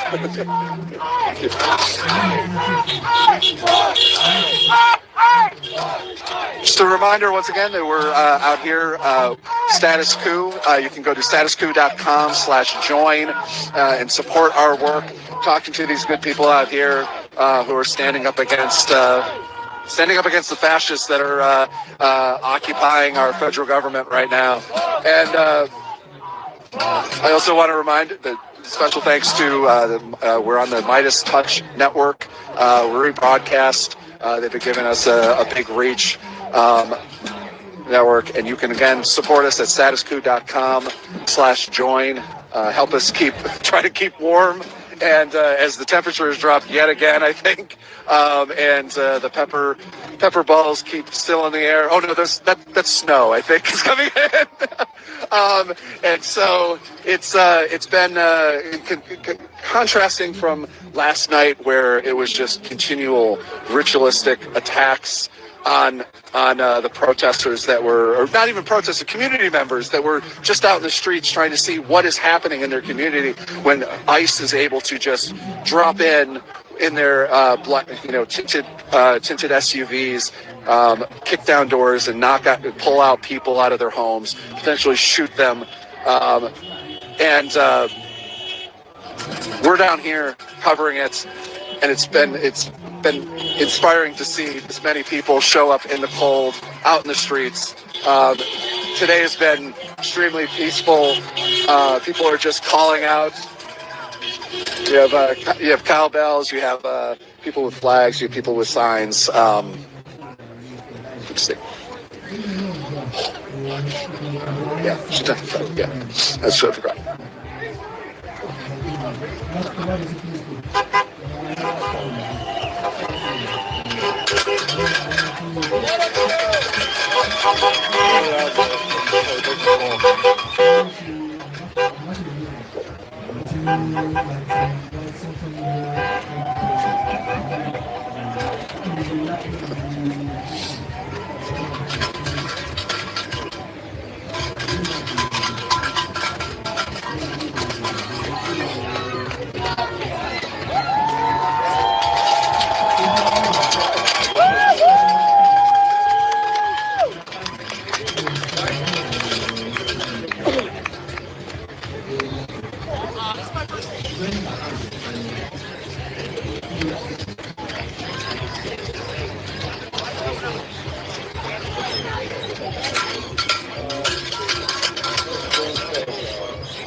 Okay, thanks.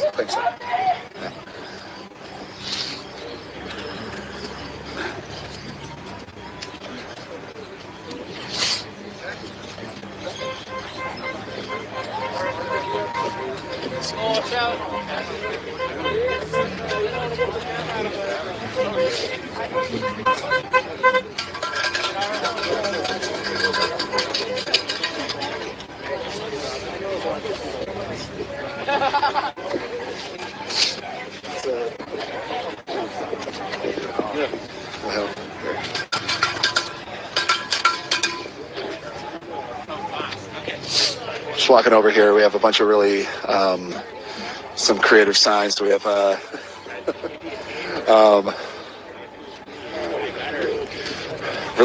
with one here, release the Trump files, vote for Pedro.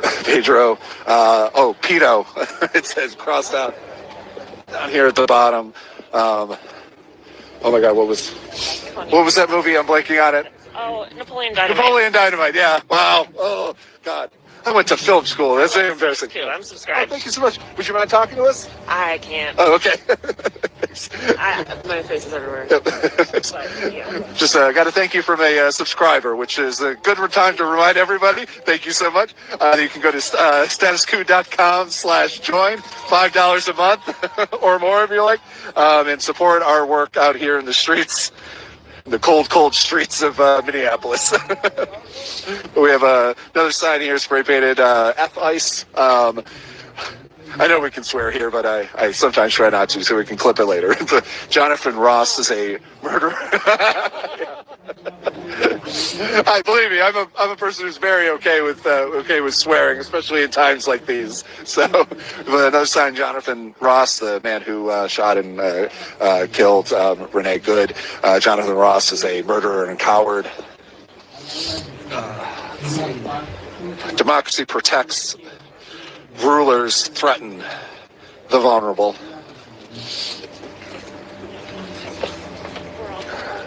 The other side, big money out of government. Always a really good statement. It's one of the big reasons why we are here.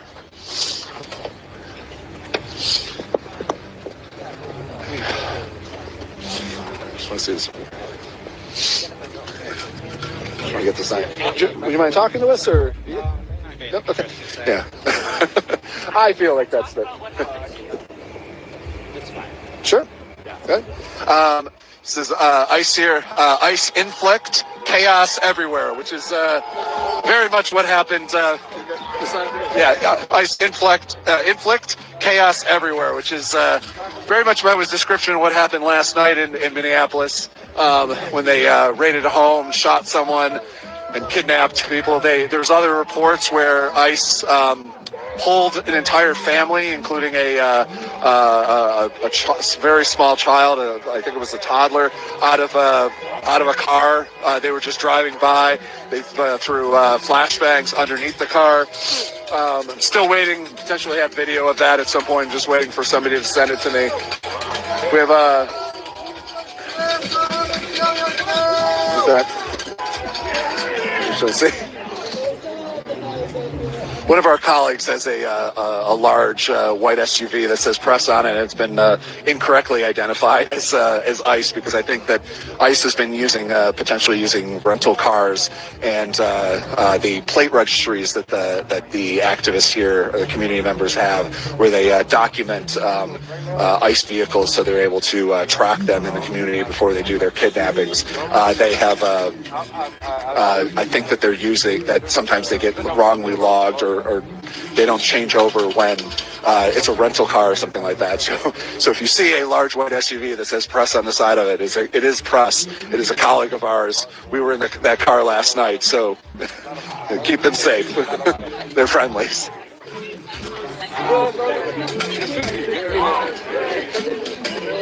Oops, sorry.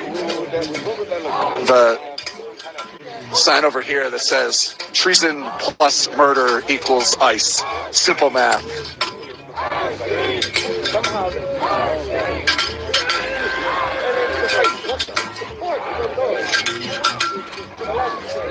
Would you mind talking to us? The status quo? Not at all. Yeah. Have we talked previously? I'm trying to remember. You're gonna... Okay. I don't think so. Can I just start a little bit? Is that it? Yeah. So you have a... just give me a second for my cameraman to...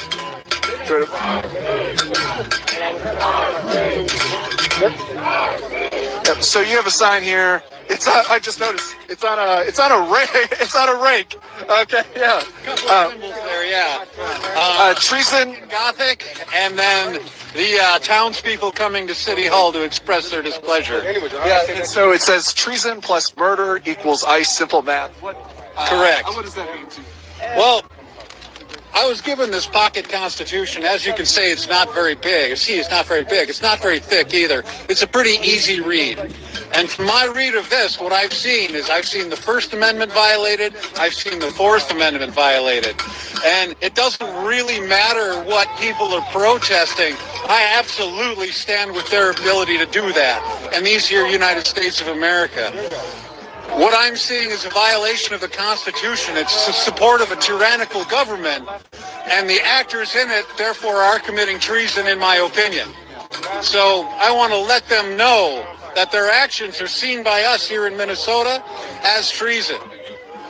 That's what I wanted to say. Oh, sorry. Just somebody pounding on a car.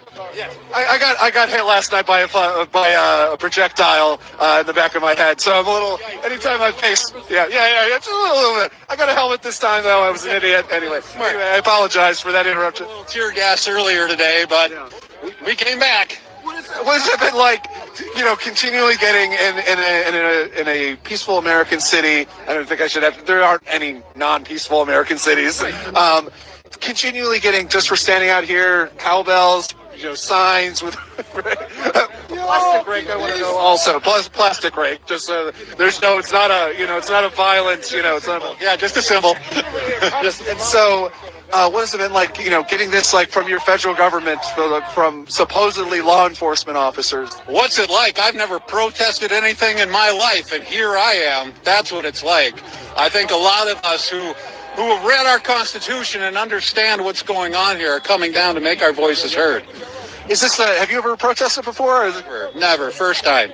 What, I guess, what was the kind of, the thing that finally broke the camel's back, as the metaphor goes? Two things specifically. Number one, people peacefully protesting and being assaulted by ICE. Number one, that violates my reading of the First Amendment of the Constitution for sure. And secondly, ICE running around pulling random people out of their cars, American citizens being yanked out of their cars. Flagrant violation of the Fourth Amendment. So both of those two things. So I'm here to stand up for my people and my country. Can you think of an amendment that they're not currently breaking? Those two are the reason I'm here. So, it makes sense. Yeah. So right. I mean, you could throw the 10th in there. There are a lot of things you could do. But I'm sure the women's right to vote is probably is on their list soon anyway. Oh, I'm sure. So, but what is it? This is kind of great to see. The numbers really haven't changed. It's the temperature certainly. A couple dozen of us this morning, but the numbers have really swollen. There's a lot more people now than there were 4 or 5 hours ago, and more arriving all the time. So we're not alone. So we've spoken to a whole bunch of people who this is their first protest. This is their kind of first actions. What is it like to see kind of as people who normally don't, might, okay, well, there's another protest, down at the Capitol or whatever. But this has been the motive, so they're sick and tired of kind of sitting by. Right. Well, I don't know. To me, the tyranny is obvious. And I love this country, so I'm going to do what I can about that tyranny. Do you think the men inside either have read or have any understanding of that book, that Constitution and the Bill of Rights that you hold? I know. I'm guessing here, but a number of them, I'm betting, are Second Amendment people. This.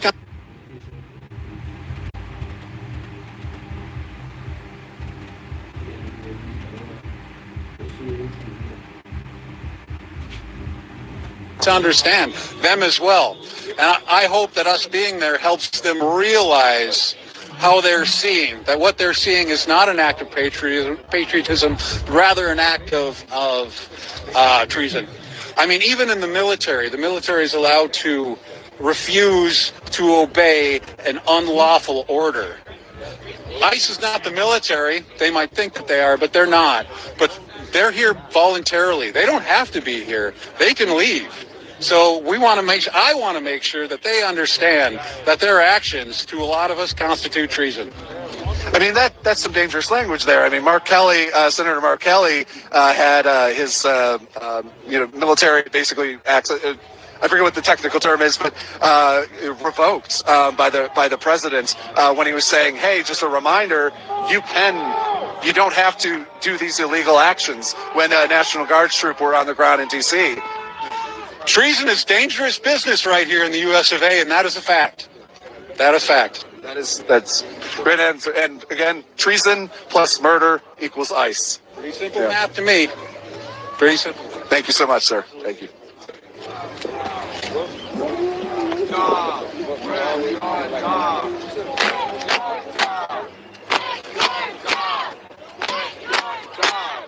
You're talking to us on Status Quo? I don't think I've ever actually interviewed. I see you all the time. Different. You've been in DC before, right? Yeah. Okay. We're Status Quo. So what brings you out to Minnesota? I live in Minneapolis. I'm out here because ICE has no place for us in the city because they have been separating families every single day, deporting people. They murdered Renee Good for no reason. She was just legally observing. And we're out here peacefully letting ICE know and this administration know that we will not stand down. We will fight back peacefully and use our voices. You were kind of all over the place. Like I've seen you in Washington D.C. before, and what kind of motivates you to be out here? We've seen you a couple of days out here all the time. What motivates you to get out here every day with your megaphone, chanting some very interesting phrases to everybody? For me, I'm just very passionate of the community that has shown up. I come out to just give awareness and just let these people know peacefully that I should not be here. And I've been doing a lot of work with other human rights stuff, with abortion stuff. And I'm just very passionate that for me as a white person that we have to stand up and use it and just be out here with our communities safe. Yeah, you have protect abortion rights, vote. I previously worked with Liz Winstead. I think you're a mutual friend of ours, and you have Abortion AF, which great organization. Highly recommend connecting with them. They do a lot of great on the ground work, traveling, fixing up clinics and painting, doing the work that you don't normally do. What is it? I've always felt like that when abortion and kind of reproductive freedoms are one of those first kind of grounds. And when Roe v. Wade fell, I really felt like, okay, this is when the bad times really happening. It's been experience.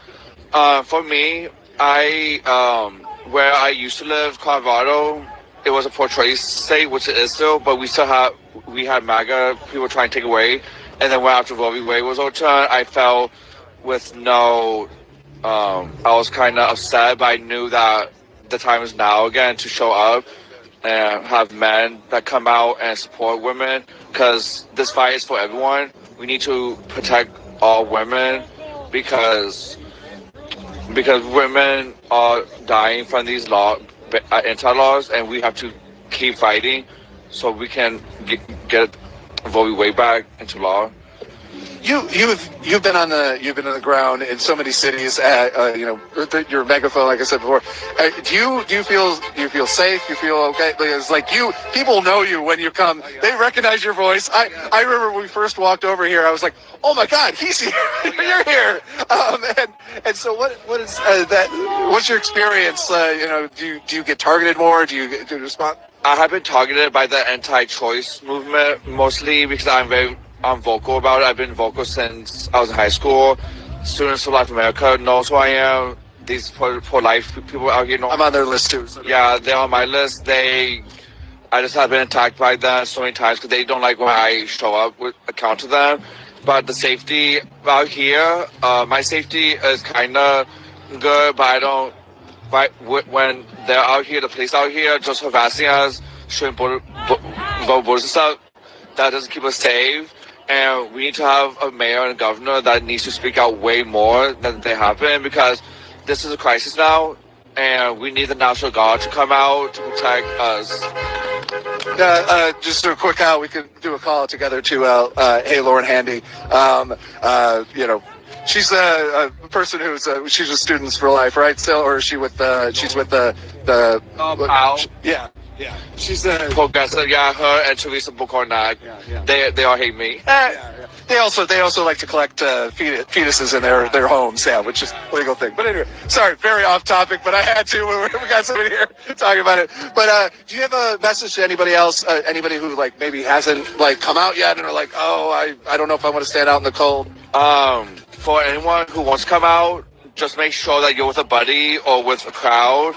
And people, like white people mostly, use your privilege where you can, because white people need to come out mostly because we're not the ones getting tagged. The other communities are getting tagged, and we got to stand up with them and protect our cause. Because this administration, these people out here are not protecting them, and we got to show up. And yeah, if you're interested to come out, we have other ways to organize, ice watch, legal observing, ice agents leaving vehicles and stuff. But yeah. Thank you so much, and thank you for what you do. Thank you.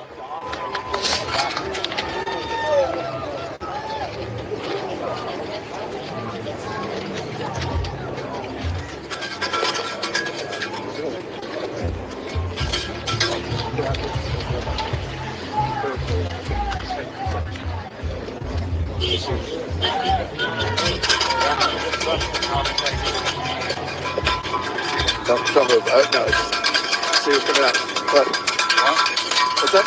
No, I'm good right now. I can't.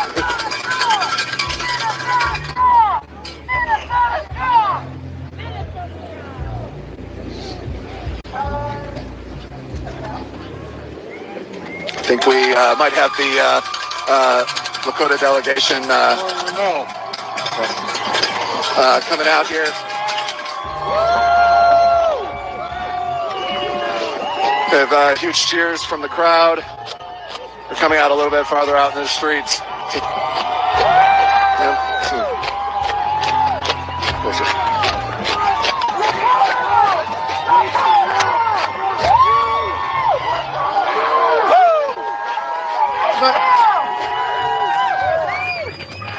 With status quo, would you mind talking to us for a second? Just walk with us. Okay. So, what was going on? What was going on inside? What was the verdict? So these are 5 Oglala Sioux tribal council members, and they have 4. There was 4 tribal members who were picked up by ICE in a community called Little Earth, right here in Minneapolis, St. Paul. And one of them has been released, but they couldn't locate the other 3. So the council members here, they're all elected officials of the Oglala Sioux tribe, and they gained access to the facility, and they couldn't find their 3 tribal members. They claim that they're not classifying them by their nationality, which tribal members are also citizens of the United States since 1924. You know, there's nobody more American than American Indians, but they were unable to find them here today, and so they're going to continue on. They got some contact information. They love the fact that you're here, that everybody's here, and they're going to be giving out tribal IDs to their tribal members who are in Minneapolis, St. Paul, at the American Indian Center down on Franklin Avenue. But I just want to say thank you to everyone that's here. Stay vigilant and stay assertive, stay constructive. We're in unprecedented times, the way that I see it. So my name is Chase Iron Eyes. I'm an Oglala Sioux tribal member. I'm a constituent of the elected officials that made a trip all the way here. And that is Don Roy Gosper. I just want to recognize them for a second. Councilman Don Roy Gosper, Councilman George Dreamer, Councilman Garfield Steele, Councilman Tyler Lunderman, and there's one more, Councilman Ryan Jumping Eagle. They came all the way here to retrieve their tribal members who were captured by ICE, and we failed in that mission today, but it will continue. So stay where you're at and stay vigilant is all I can say. We're all concerned about, this white supremacist influencer coming into town in less than 48 hours. We don't know their route, but our goal is to keep the good people of Minneapolis, St. Paul safe. So thank you very much. Coming from we have one message, and that ICE is not allowed on our reservation. We're closing our borders to any ICE agents. You're not allowed to come terrorize our tribal members on our homelands. You're not allowed on our fucking reservation. Period. Thank you. Thank you. We're sorry if it's happening. Thank you. We won't forget your people.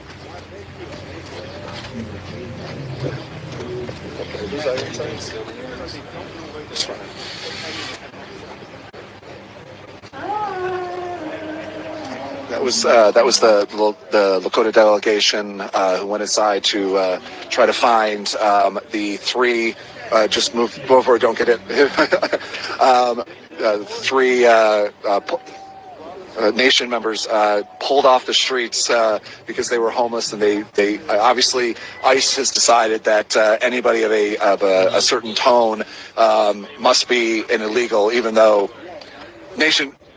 Lakota, they're by far the most Americans that we have in this country. So, yeah. Okay. Let's get this. The Department of Homeland Security, Kristi Noem used to be the governor of South Dakota, and a lot of these elected officials voted to ban Kristi Noem from access to the Pine Ridge Reservation. In fact, all the 9 tribes eventually voted to disallow Kristi Noem onto the reservations, and it stands that way today. So our tribal membership, our tribal leadership is concerned about retaliation. But we're in this together, and the fact that we're dealing with deliberate instigations of violence against tribal members, against American citizens, against peaceable American families, puts us in a place where the dividing line between law and order and lawlessness is being blurred at all times. So we're going to be here for the long haul. We're here for the duration, and we'll find our people. Where are you coming here today from? I'm coming from the Standing Rock Reservation and Pine Ridge Reservations. That's where I'm a member of. I used to be a member of Standing Rock. It's all one nation, Lakota Nation. But yeah, we're here supporting the Native American community in Minneapolis. And you did find the 3 that are still there? We haven't found them. We got to continue. They let you I know. They let you go into the jail? Yeah, no, we didn't get access to the jail. Just right there into the access desk. Yeah, only to the lobby. We got to speak with DHS officials, HSI officials, ICE officials, and they gave us contact information to follow up. So what did they just said no when you said, can we see your jail? We didn't ask to go inside. It was a secured area, and so we were just waiting to, hopefully they were going to be able to get our tribal members and bring them to us, but that didn't happen today. What has been your emotional response of nation members being pulled in by immigration services? I mean, the irony can't, I don't even know if irony is the right word. Yeah, well, it's offensive, and it's part of the colony. What America is finding out is that the same colony which expropriated our land and dehumanizes us and seeks to strip us of our rights is the same forces that are coming here to confront all of us now. Why are they shooting peaceful American families? Why are they maiming peaceful American protesters of all races and demographics? Why are they doing that? We don't know, but we have to stand strong. It's not lost that President Trump's favorite president, he has the painting on the wall, is Andrew Jackson. That's the father of the Indian Removal Act. The fact that we're here at Fort Snelling, this is a concentration camp, a prison for Dakota people. Abraham Lincoln ordered the largest mass execution in American history.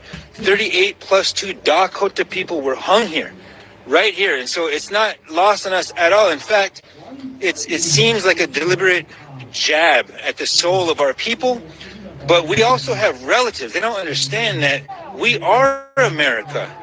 How could you possibly target Native Americans and with immigration and customs enforcement officers and then imprison us?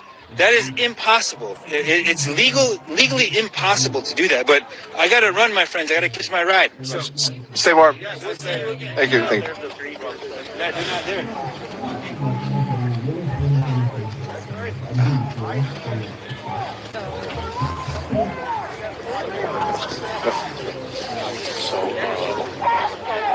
Real reporters here. Decided to. Thank you. Let's status quo. Thank you so much. Do we want to? This is not an active parking. Okay. I just.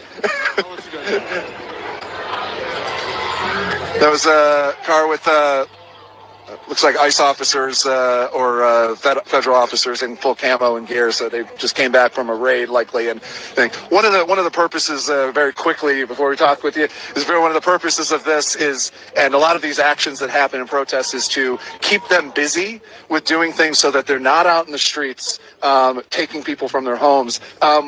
If you mind introducing yourself, if you can. But why are you out here tonight? I'm Moss. And I'm out here because I hate ICE. I'm tired of them taking my neighbors. I'm tired of them taking immigrants that we want here, immigrants that we're happy to have here. This is a civil issue. It's not a criminal issue. There's no reason to be doing this. And they keep saying they're going to take criminals off the streets. The criminals are right here. I've been attacked myself in my own public park, which was horrific. I haven't been there for a month and a half. I usually walk every day, but I haven't been because obviously we're being occupied by the federal government. The president has threatened once again, and the press secretary has said that the Insurrection Act is within, the presidential powers, as a reminder, and that he's posted about, if basically if these protests and people who, are out in the streets stopping ICE or trying to stop ICE from doing, their kidnappings, that he's going to invoke the Insurrection Act for Minneapolis. Do you have a response to be like that the president of the United States is basically threatening one of its 50 states? Yeah, I mean, it's unsurprising. I don't think we would put anything past him at this point. It's pretty clear that he's not interested in actually following the Constitution or the law. And it's very clear from the actions of the ICE agents that they aren't either. I regularly would go to the park, and I've never had any issues there. The only time I went and had an issue was last Wednesday, and I was trying to get out my, salute to say what's happening and where they are, and I couldn't even get that done. I'm standing in the lot. They chose to drive up to me. They didn't drive around me. There was plenty of space. They chose to drive up to me, got out of the vehicle, and the federal agents started pushing me immediately. I didn't say anything. I didn't do anything. I was just standing and, trying to keep my body in one space. They eventually pushed me to the side of the car, so they could have easily left. And that's when they chose to spray me with pepper spray all over my face. When I was no longer in the way at all. And I have this on video. What we've witnessed, I've only been here for a couple days on the ground, but what we've witnessed time and time again is the kind of random acts of violence that they to say, like, there is a little bit of a joy in their face in doing this, which is not just worrying, but kind of sickening. I mean, what has it been like seeing that, like, people from, I don't know where the federal officers all come from, but, like, taking joy in kind of terrorizing an American city? It's pretty horrific, and I don't think they expected the kind of reaction that we gave. I think the reason I was pepper sprayed in the face the way I was not because I was a problem. It was because I was not scared. It was because this person was this close to my face, screaming at me, and I had no reaction. I was not scared. I am not scared. You will not scare us. Doesn't matter if you have weapons. We have community. We have each other. We have love. And you know what happened to me after that in the park? I fell on the ground because I obviously was pepper sprayed. It's very painful. I put my arm up because I couldn't see it. I would have no one there to help me. Neighbors who I did not know helped me flush my eyes. They took me to their home. They led me there with my hands on their back because I'm not able to see.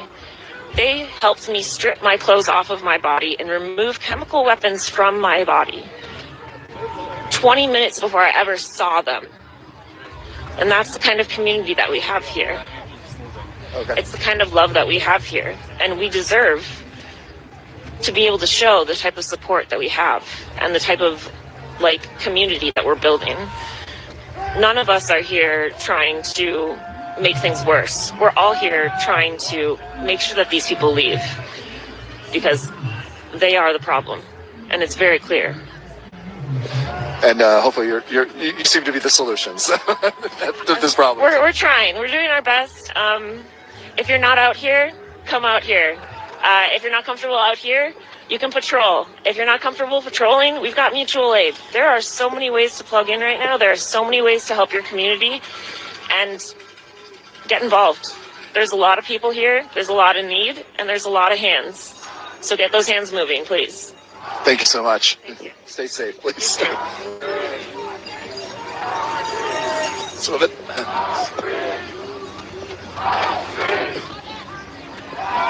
There's been another bunch of the federal officers gathering, it looks like.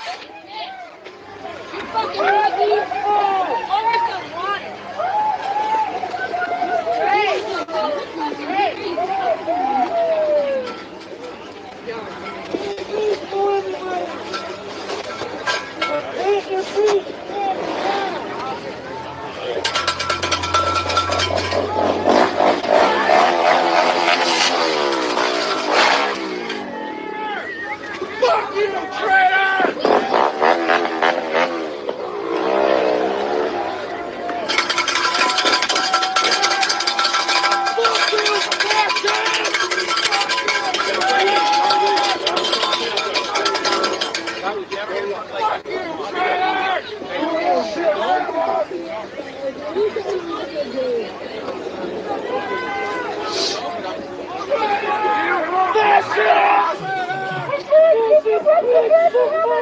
Let's go around this way.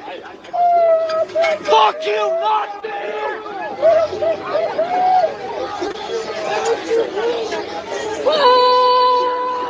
Is that gonna be a good player,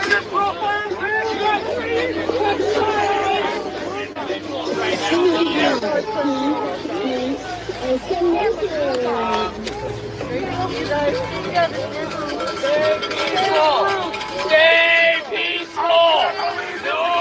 Fuck ICE and fuck the police! Y'all have no compassion for nobody! You didn't earn that uniform, traitor! You didn't earn it! This is America! Fuck you! How are you okay with being arrested?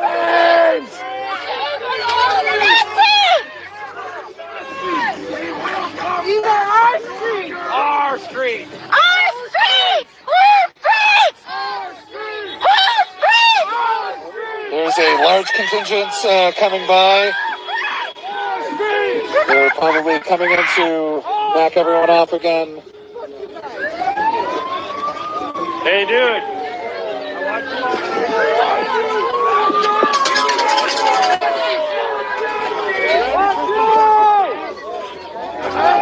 I gotta have a clear cap on you because they've been trying to grab me all day. Keep it up. Hey, keep clear behind me, please, because they've been trying to grab me all day. Woo! Fucking pussy traitors! Fuck you! This is patriotism! Fuck you! Get out of here! Traitors! You're all traitors! We have a peaceful right to be here! We have a constitutional right to be here! We have a First Amendment right! They're crossing the street in a very quick fashion. We're moving back away.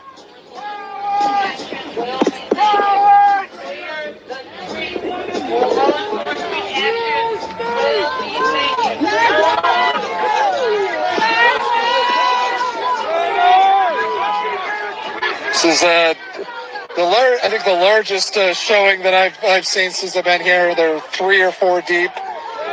Multiple different agencies, Bureau of Prisons, ICE officers, federal police. Almost all of them have pepper pellet guns, batons, and of course those large pepper spray canisters.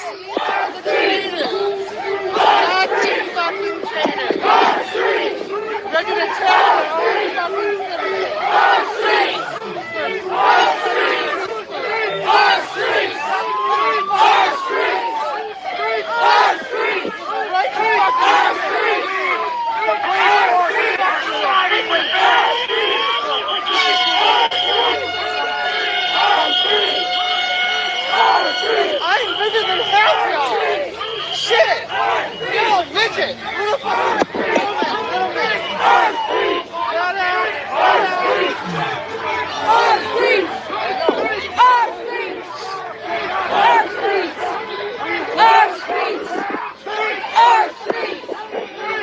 You can see in the background, by the sound cannon, by the LRAD, you have people taking cell phone videos in uniform, assuming for DHS content creation. Our streets! Our streets! Our streets! Our streets! Our streets! Our streets! Our streets! Seems like there's a game of telephone going on, that they're getting word on what's happening, sent down person to person.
There we go. We're moving back.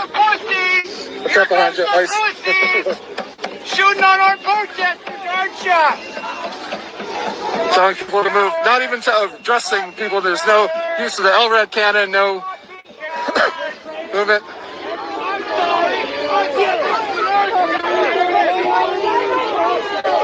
Fucking asses, That's what you want me to do when you Get to America, goddammit!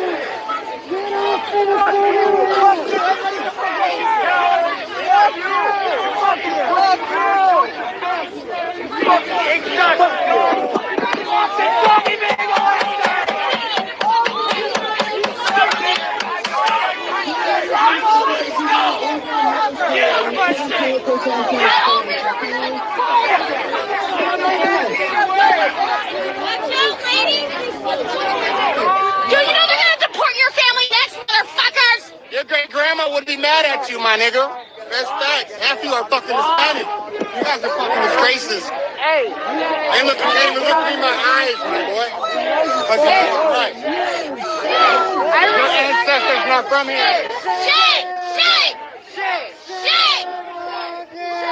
Their ancestors weren't American. Oh, hell yeah. You might be. Thank God. Fucking God, if you that scared. Put your hands down, pussy. Bro, dude, it's niggas like you that make everybody hate y'all. You act hard, but hey, we love you guys. They're trying to push this. Sorry, guys.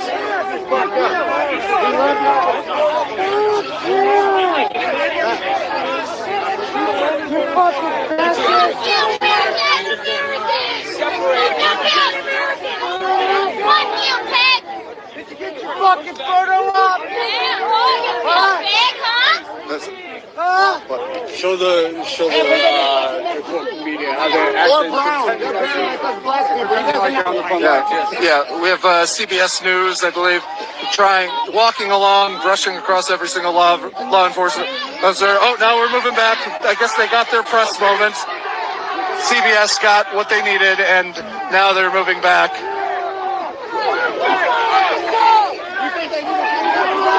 He knows I see it.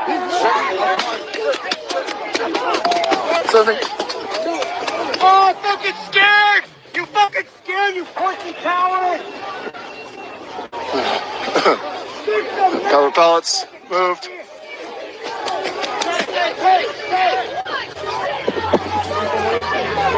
Fuck you! Fuck you! Fucking Oompa coward! Fucking cold. The pellets, pepper spray was deployed. Look at these fucking cowards!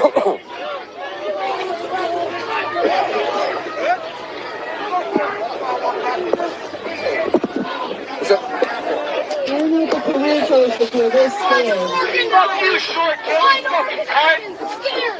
All of you, go back home. Protect your own fucking family. Protect your own fucking family. Get out of our state. Get out of our state. You fucking.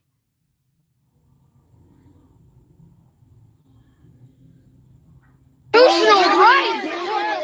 You're impeding on our constitutional right. A fucking line? Get behind your fucking line. We were fine before you guys fucking came out. Totally fine before you guys came out. Fuck you. They're pointing at somebody back in the crowd. I didn't even do it. You fucking assholes. I still have empathy for you. Because you're getting paid to do a job. Probably well. I understand that. Are you an American? Do you believe in the Constitution? Do you believe in the Republic? Look what you're doing to a combat veteran for practicing his First Amendment right to protest. You're on the wrong side of fucking history. You are traitors to the Republic. Every single one of you is a traitor and you know it. Quit your fucking jobs. Get a real job. Go swing a hammer like a man, you fucking punk-ass bitches. Get your trigger fingers over here. You fucking cowards. Get the fuck out of our state. Get the fuck out of our country. It was really fun. Fuck you. Don't think I recognize you, bitch. You're a coward. You're a coward.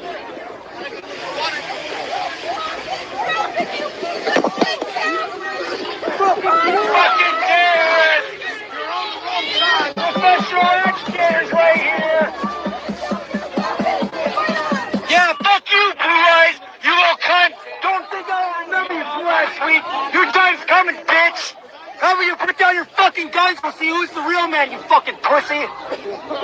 Show us your face, you fucking coward! Show us your face! Yeah, back the fuck up, you pussy! You fucking pussy! Fuck you! Fuck you! Midterms are coming! Midterms are coming! Midterms are coming! Midterms are coming! Oh, you pointing out your next target, you fucking coward? Fuck you! Oh, we can point too! Fucking try it! little bitch. The guy in the blue. Fucking coward! He knows he just didn't get any bigger after this. Hey, look at that! You guys just disrespected the flag! You fucking pussy! Yeah! Fucking pussy, show us your face! How small you are. Is that what it is? Is that why? You're a little man. You're a real tough guy. That's a real tough guy. You are getting unmasked! Look at you! You're so fat! You can't even run a mile, can you? You fucking pudgy little bitch! A fucking disgrace. A disgrace. A traitorous bitch. They're out here. I'm a combat veteran practicing my First Amendment right to peacefully assemble. I just got shot in the face with fucking tear gas, CS spray. What is this? This isn't America. This isn't the nation that we fought for. This is fascism. This is treason. It's right here, right now, people. Please get off your couches. Please stop ignoring this. The veterans are out here. The ladies are out here. The immigrants are out here. There's no excuses. Get a megaphone and get out here. They keep running in and then they run back. That's all they do. They're just they're aggressing us. And if you look behind them, right there, they have a cameraman, and they're making a little media video about it. It's all propaganda. Earlier today, Bovino came out, made a line. They came and tear gassed the shit out of us, and then they went and had lunch. It's really just content creation. That's all it is. And you see every one of those officers when they're driving by is holding a phone, just like the guy who shot Renee. It's fucking content creation. It's fascism. They're using the same propaganda Goebbels used in 1939. They're using the same tactics they used in 1939. We need to wake up now, America. What was your name again? My name is William Kelly, also known as the Woke Farmer 2 on Facebook and TikTok. You've been out here a bunch, right? I've been all over the country for the last year. I'm part of Remember Your Oath organization. We're veterans standing up against this tyranny. We believe in the Constitution. We believe in humanity. Were you out? You were out in the tents in front of the. I'm the one who was ripped out of the tent at D.C. Even though we had a permit, they ripped us out of our First Amendment encampment. It seems like they don't remember not only the oath, but like what they've sworn on the Constitution. They didn't have to read too far to see the First Amendment. I don't think these guys can read, to be honest. Some of them are having fun, but the ones you can tell, you can look in their faces, are thinking about their bad decisions, and that's why we're... Gentleman in blue, the Bureau of Prisons, I've seen him laughing and pointing. So they're recruiting people from all sorts of federal agencies. They're giving them bonuses to switch over right now. It's fucking madness. It's un-American. It's also, there's Bureau of Prisons have a different set of training skills and people that they're used to dealing with.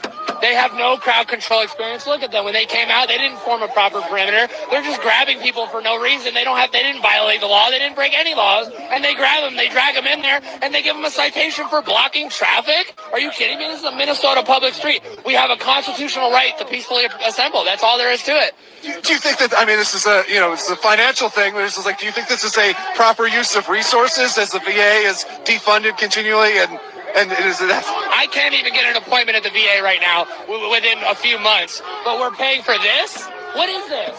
This is the American people. This is a private army turned on the American people. It's a waste of resources, and it's treason. No doubts. Well, President Trump is prepared to declare the Insurrection Act here in Minnesota. The people aren't going to allow it. The people will continue to rise up. And you know what? We're going to continue to fight with the First Amendment, and I pray. I've been to war. I pray we won't see war in this nation. But the way it's looking now is we're going to have to use our Second Amendment right to defend the Constitution, to defend the Republic. It's going to be an interesting Second Civil War. We have people in unicorn costumes. Right. We have people. We talked to Pickle Rick yesterday. My buddy Robbie Roadsteamer was arrested here on Monday just for singing in public. This is madness, folks. Thank you so much, sir. Thank you for try to say clean up. I'm gonna do it.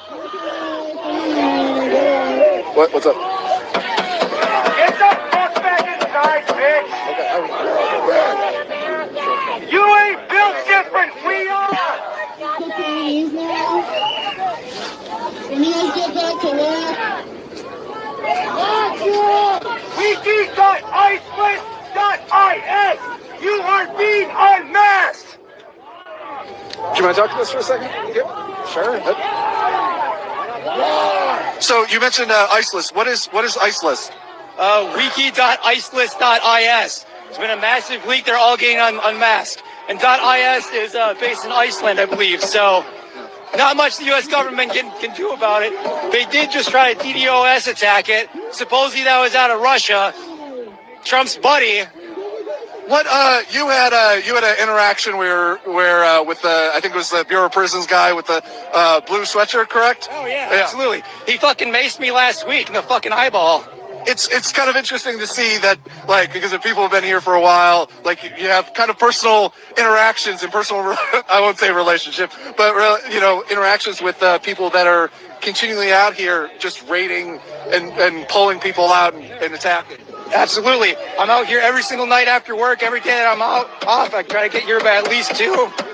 Gotta take a little bit of time for yourself, otherwise you're gonna go insane. But I try to make it out here as much as I can. The problem is there's not enough of us out here right now. There's 3 million residents in the metro area. If every single person came out here right now, we'd outnumber them 10-1. We could peacefully walk right in there. They couldn't do shit about it. I believe that would probably terrifyingly be the Insurrection Act declared, which is, what Donald Trump and the Republicans terrifyingly seem to be comfortable with. The really terrifying thing is that our people in authority aren't doing anything. Walz still hasn't gone off his ass and called the National Guard. Fucking Jacob Frey, he's not doing anything. The only time the Minneapolis police come out is to arrest people for property damage. They care more about property damage than they do people. Mayor Frey has come out. He was on a Fox News interview of all places, saying that no, he is not for the abolition of ICE. Well, all I can say is that's a fucking cowardly statement. Why do you think that they do you think that they're worried that they really will pull the Insurrection Act, bring in more troops? Why do you think that the Democratic leadership won't stand up? Yeah, I think they're worried that it's going to cause civil war. But right now, it's just us citizens that are out here. It's us citizens doing their job. They should be out here doing this. I shouldn't have to be out here protesting. They should be doing something. They're waiting to leverage it for midterms. You keep heat up, you keep this elongated, you tell people to simmer down and just wait it out, people get pissed. We shouldn't have to have this. These people shouldn't be here. They're all too fugly to lower their masks. This is ridiculous. People playing political games where we can't denounce ICE usage. Why not? You lack human decency? It's no wonder people turned away from the Democrats. This is insane. This is certainly not better, but really? Come on. Come on.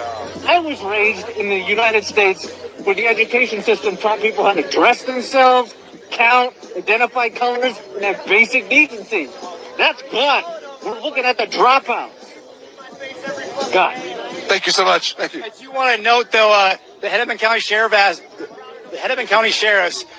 they need to get out here. They need to be with us out here. Last week on Sunday, they were out here when I got here. They were parked just right over there. As soon as they left, that's when they came out like this. That's exactly what they did last week. They waited for the cops to leave, and then they did it, because they know they're not supposed to be doing that shit. It's interesting, the sheriff, in my experience, the sheriff offices usually aren't, protective in that way. We had the state last night. We had state troopers and Minneapolis Police Department show up and help ICE, and in fact attack some of the protesters that were out, or community members that were out there. And it was kind of that's a very worrying thing to see, especially where Walz is supposedly against what's happening here, but it won't call, or Frey won't call on the police departments to at least stand back. Absolutely. And every single one of those cops, they all have that same slogan that they love to tout on the side of their vehicles: protect and serve. Well, fucking earn it, you bitch. Thank you so much. That's a great message. Save your voice, man. Once again, I want to remind everybody that we're Status Coup. You can go to statuscoup.com/join and subscribe to our network. We're with Midas Touch partnership. They've been helping us rebroadcast everything out and spreading our journalism out into farther reaches.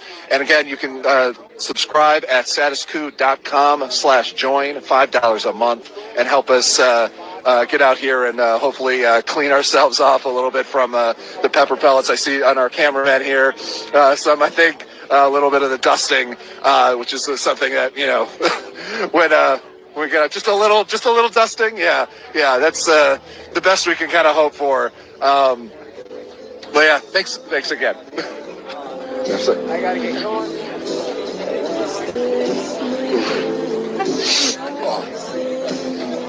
I'm sorry.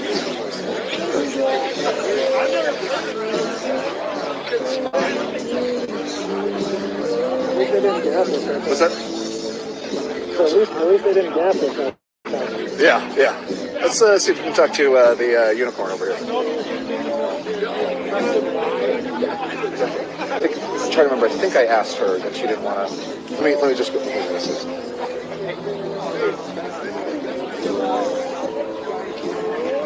No, I wasn't even here.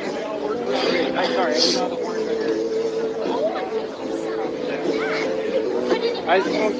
From experience, I just don't want you to get it all in your eyes. Oh yeah, no, I might just go rinse it real quick. There's super wipes around here somewhere. Beautiful, I'll go find one. When you come back, would you mind chatting with us, Status Quo? Okay, yeah. Yeah. You guys have a card or something? Status Quo. We're on YouTube. We're on the Midas Touch network rebroadcast out there. Yeah, if you go to statusquo.com, you can see all of our thing. We're on every video network you can think of. Oh, so you probably know Mr. Parnas. Yep. Tell him he needs to start putting date stamps on his videos. Oh, back up. I appreciate everything he puts out and everything like that. Like, it's confusing when you scroll and then you find a video and you're like, it'd be helpful. I've been all over this country. I'm in ICE facilities everywhere, and y'all are making America proud. You fucking rock. America, fuck yeah.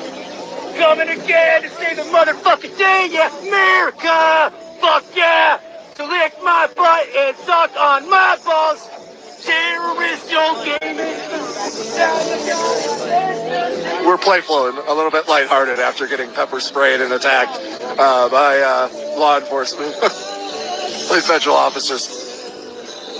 Let's take a walk through here. You see the community gathering. We see there's earplugs, hand warmers, saline solution, clear out. Attacks at pepper sprays. We've got nut bars. Big Costco representation here. Kirkland brand. Good things to you got to keep hydrated. You got to keep protein. Something that the president, the HHS secretary would love. A lot of protein representation here. Because supposedly there's a war on protein. It seems like it's succeeding. It's hard to look.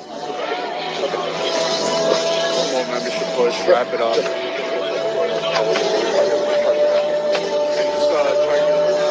Yeah. We were just walking through. I was trying to find a unicorn.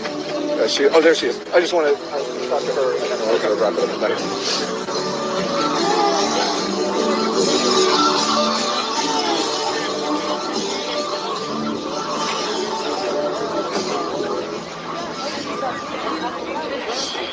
Well, they encircle point.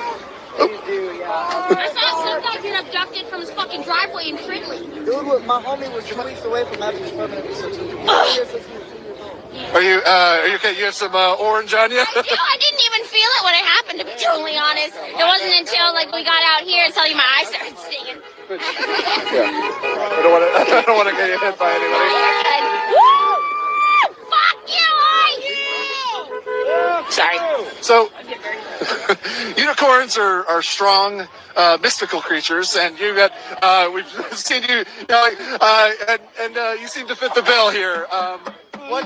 What brings you out here? Like, why? What got you inspired to come out here in the cold and tell ICE certain words? Well, honestly, it all started back when the LA happened, and when I started taking people in fucking LA and I saw all those riots going on. I was fucking pumped while watching those, because I knew that probably it's gonna fucking hit here, and of course it fucking does after that bullshit Somali scandal that was fucking fraud and all that shit. But I'm mostly out here because I'm so sick of my neighbors being taken from their fucking homes. It is disgusting. These videos that I've been seeing and just like in general.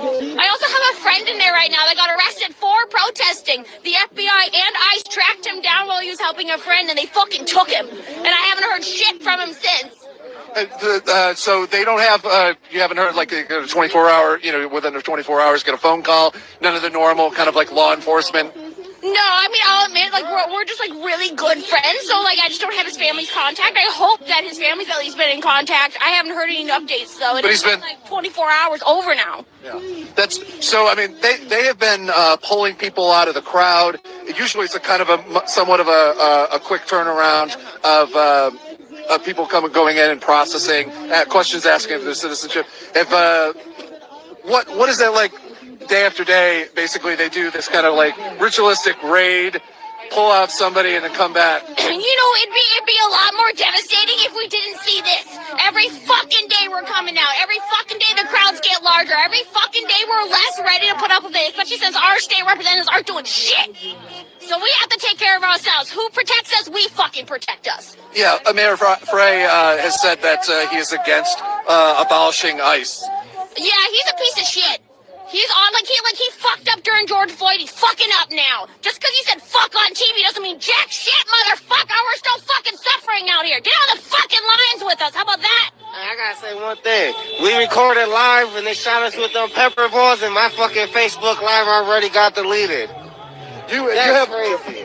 Fuck you. That's some distance on that spit, by the way. Thank you. I practice.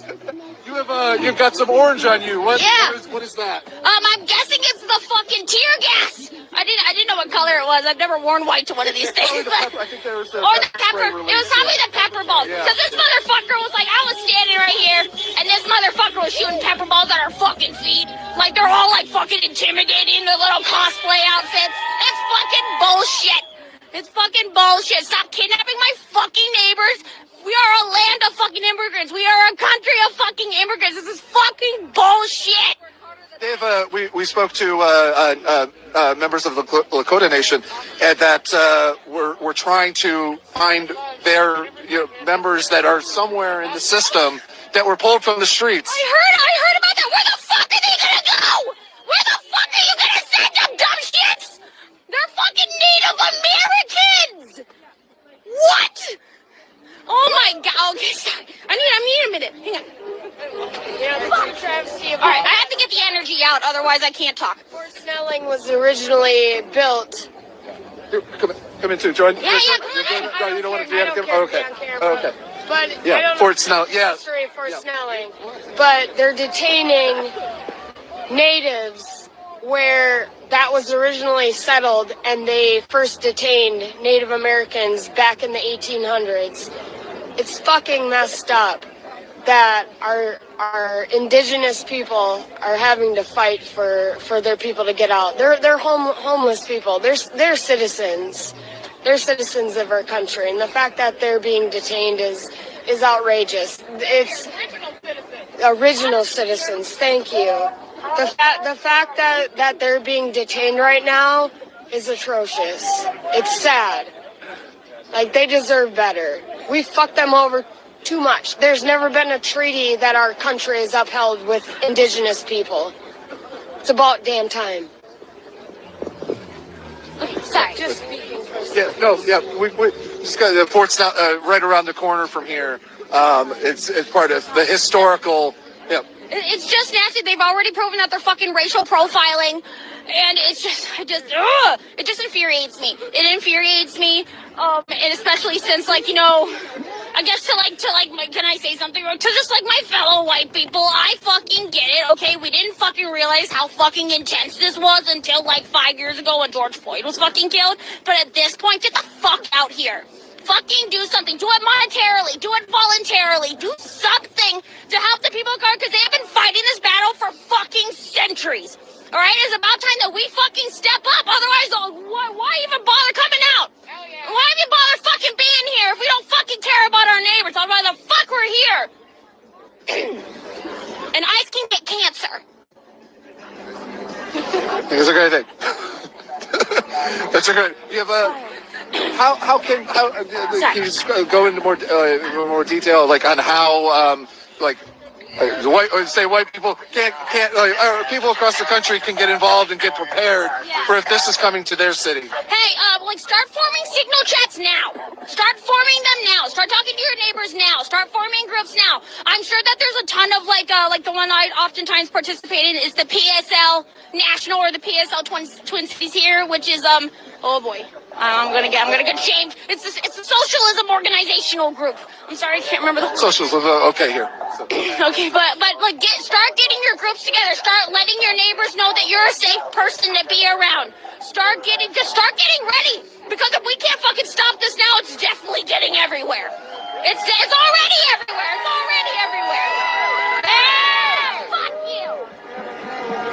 Yeah, it's already fucking getting everywhere, even though we haven't been hearing about it because we only heard about it because a white woman died. And I'm sorry that it took that much for us Minnesotans to really start getting up in arms. But I'm telling you right now, all of our fucking eyes are open. We all have fucking eyeballs. We're not going to get fucking lied to. And it's time for us white people to step up, to show them that we care. All right? It's enough. They put their bodies on this enough. And it's time for us to get in fucking front. Thank you so much. Thank you for your passion. Thank you. Let's walk down this way a little bit.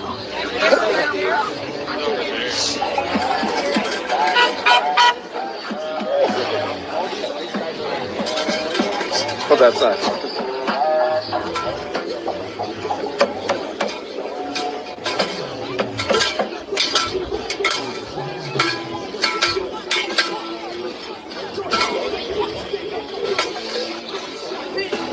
Sorry. No, you're good. Yeah.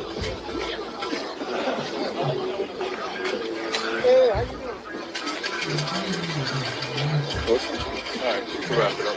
Yeah. I'm just trying to take some things off first before I talk.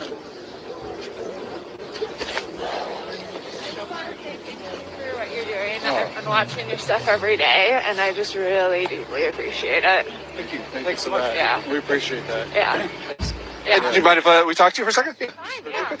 So you have a sign. Can you tell us what your sign says? Yeah, absolutely. This one's the one I wrote right after Renee Good was killed. ICE kills, damages communities, protect immigrants. That was out of anger, and then this one was after the one this week. Don't shoot us. Tired of people being shot. What I guess, everybody kind of has that catalyst moment of like, everyone has this kind of catalyst moments of like, what actually is the thing? It's like, yes, no, there's a lot of things happening in the world. What got you to come out here?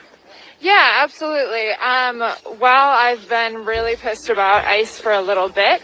I am disabled, and so I can't, get out as much as I would love. And so it did take the killing of Renee Good before I was like, okay, I can't afford to stay home anymore. So I've been out here a couple times last week, and partly why I appreciate the work you're doing so much is because when I am not well enough to go out, I'm still able to keep up on what's going on the ground. So I really, really appreciate it. Thank you so much. Thank you for your time, and thank you for coming out, and thank you for watching, of course. Thanks. You stay safe out there. Yes, sir.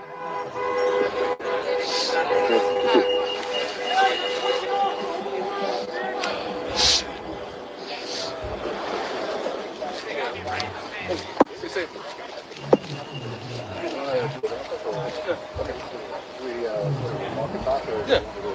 Let's get on the road and I can walk backwards then. I like doing that.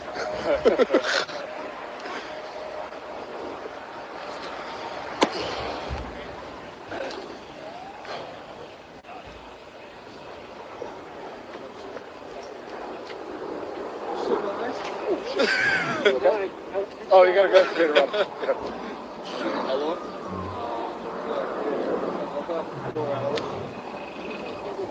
Yeah. Keep it going. He's got to wrap up. Yeah. Just wait for let's that way, I guess. Or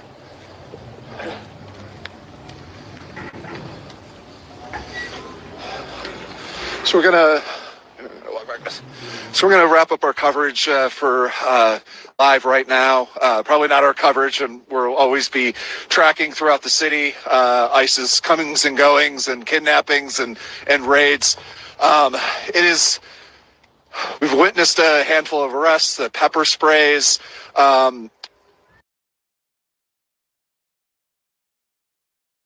Here in 20-degree weather, documenting hundreds of people protesting against ICE's fascism and terror that they've really just ensued completely across this city of Minneapolis and also St. Paul, for that matter, too, the two twin cities. We have been out here for weeks now, and we thank you for watching. We thank Midas Touch for our partnership and rebroadcasting, and we of course have to say, if you can support us, go to statuscoup.com/join. Just $5 a month. You can keep us on the ground. You can. It helps. It's a bad thing to say, but it's a good thing to say. It helps us stay safe. It allows us to have the gas masks. It allows us to have refill these filters that they think, because like I got to get these redone after the last couple nights of tear gassings and pepper sprays and flashbangs that we've experienced. We had to just go to a store and pick up helmets and extra safety gear for our new cameraman who's joining us today. Tomorrow we're going to be having a whole new fresh crew. It's the two of us. So as John is thankfully, he's taken a couple days off. John Farina, our fantastic, heroic cameraman, who's taken beatings and attacks by ICE and federal troops across the city, and has had to require medical attention for it. And these bills add up, and so that's why we ask you, if you can, please go to statuscoup.com/join. And of course, if you can't, just please share. We're on Blue Sky, we're on Twitter, we're on all the social networks out there. YouTube, like and subscribe there. Leave a comment. We are getting inundated with attacks after our last night's reports from all different forms of right-wing media, and myself. The number of death threats that I've gotten on just my Twitter account and other accounts. Is something I haven't seen since I covered Charlottesville and was put on a Stormfront death hit list. So this is the difference then is that we didn't. Well, I guess we did have a DOJ because it was under Trump, but we didn't have a Department of Justice that listens to idiot trolls that use social media to attack other people in the way that the right wing does now. So if you can support us, go to statuscoup.com/join and help us potentially for a legal fight or potentially for whatever we have to do to keep going and keep on the group, keep following these groups, following ICE physically, online and also in person, and the physical and online attacks that we're going, hopefully not physical in person, but that we're going to have to endure. So thank you so much. Go to Status Coup on YouTube and like and subscribe and share. Thanks again to the Midas Touch partnership. Thank you for sharing, and you all stay safe, stay warm, and remember, if you're going to go out and protest, make sure you get a helmet or a bump cap, get a gas mask, P100. That's what's going to help you against tear gas. And stay safe out there. Thank you.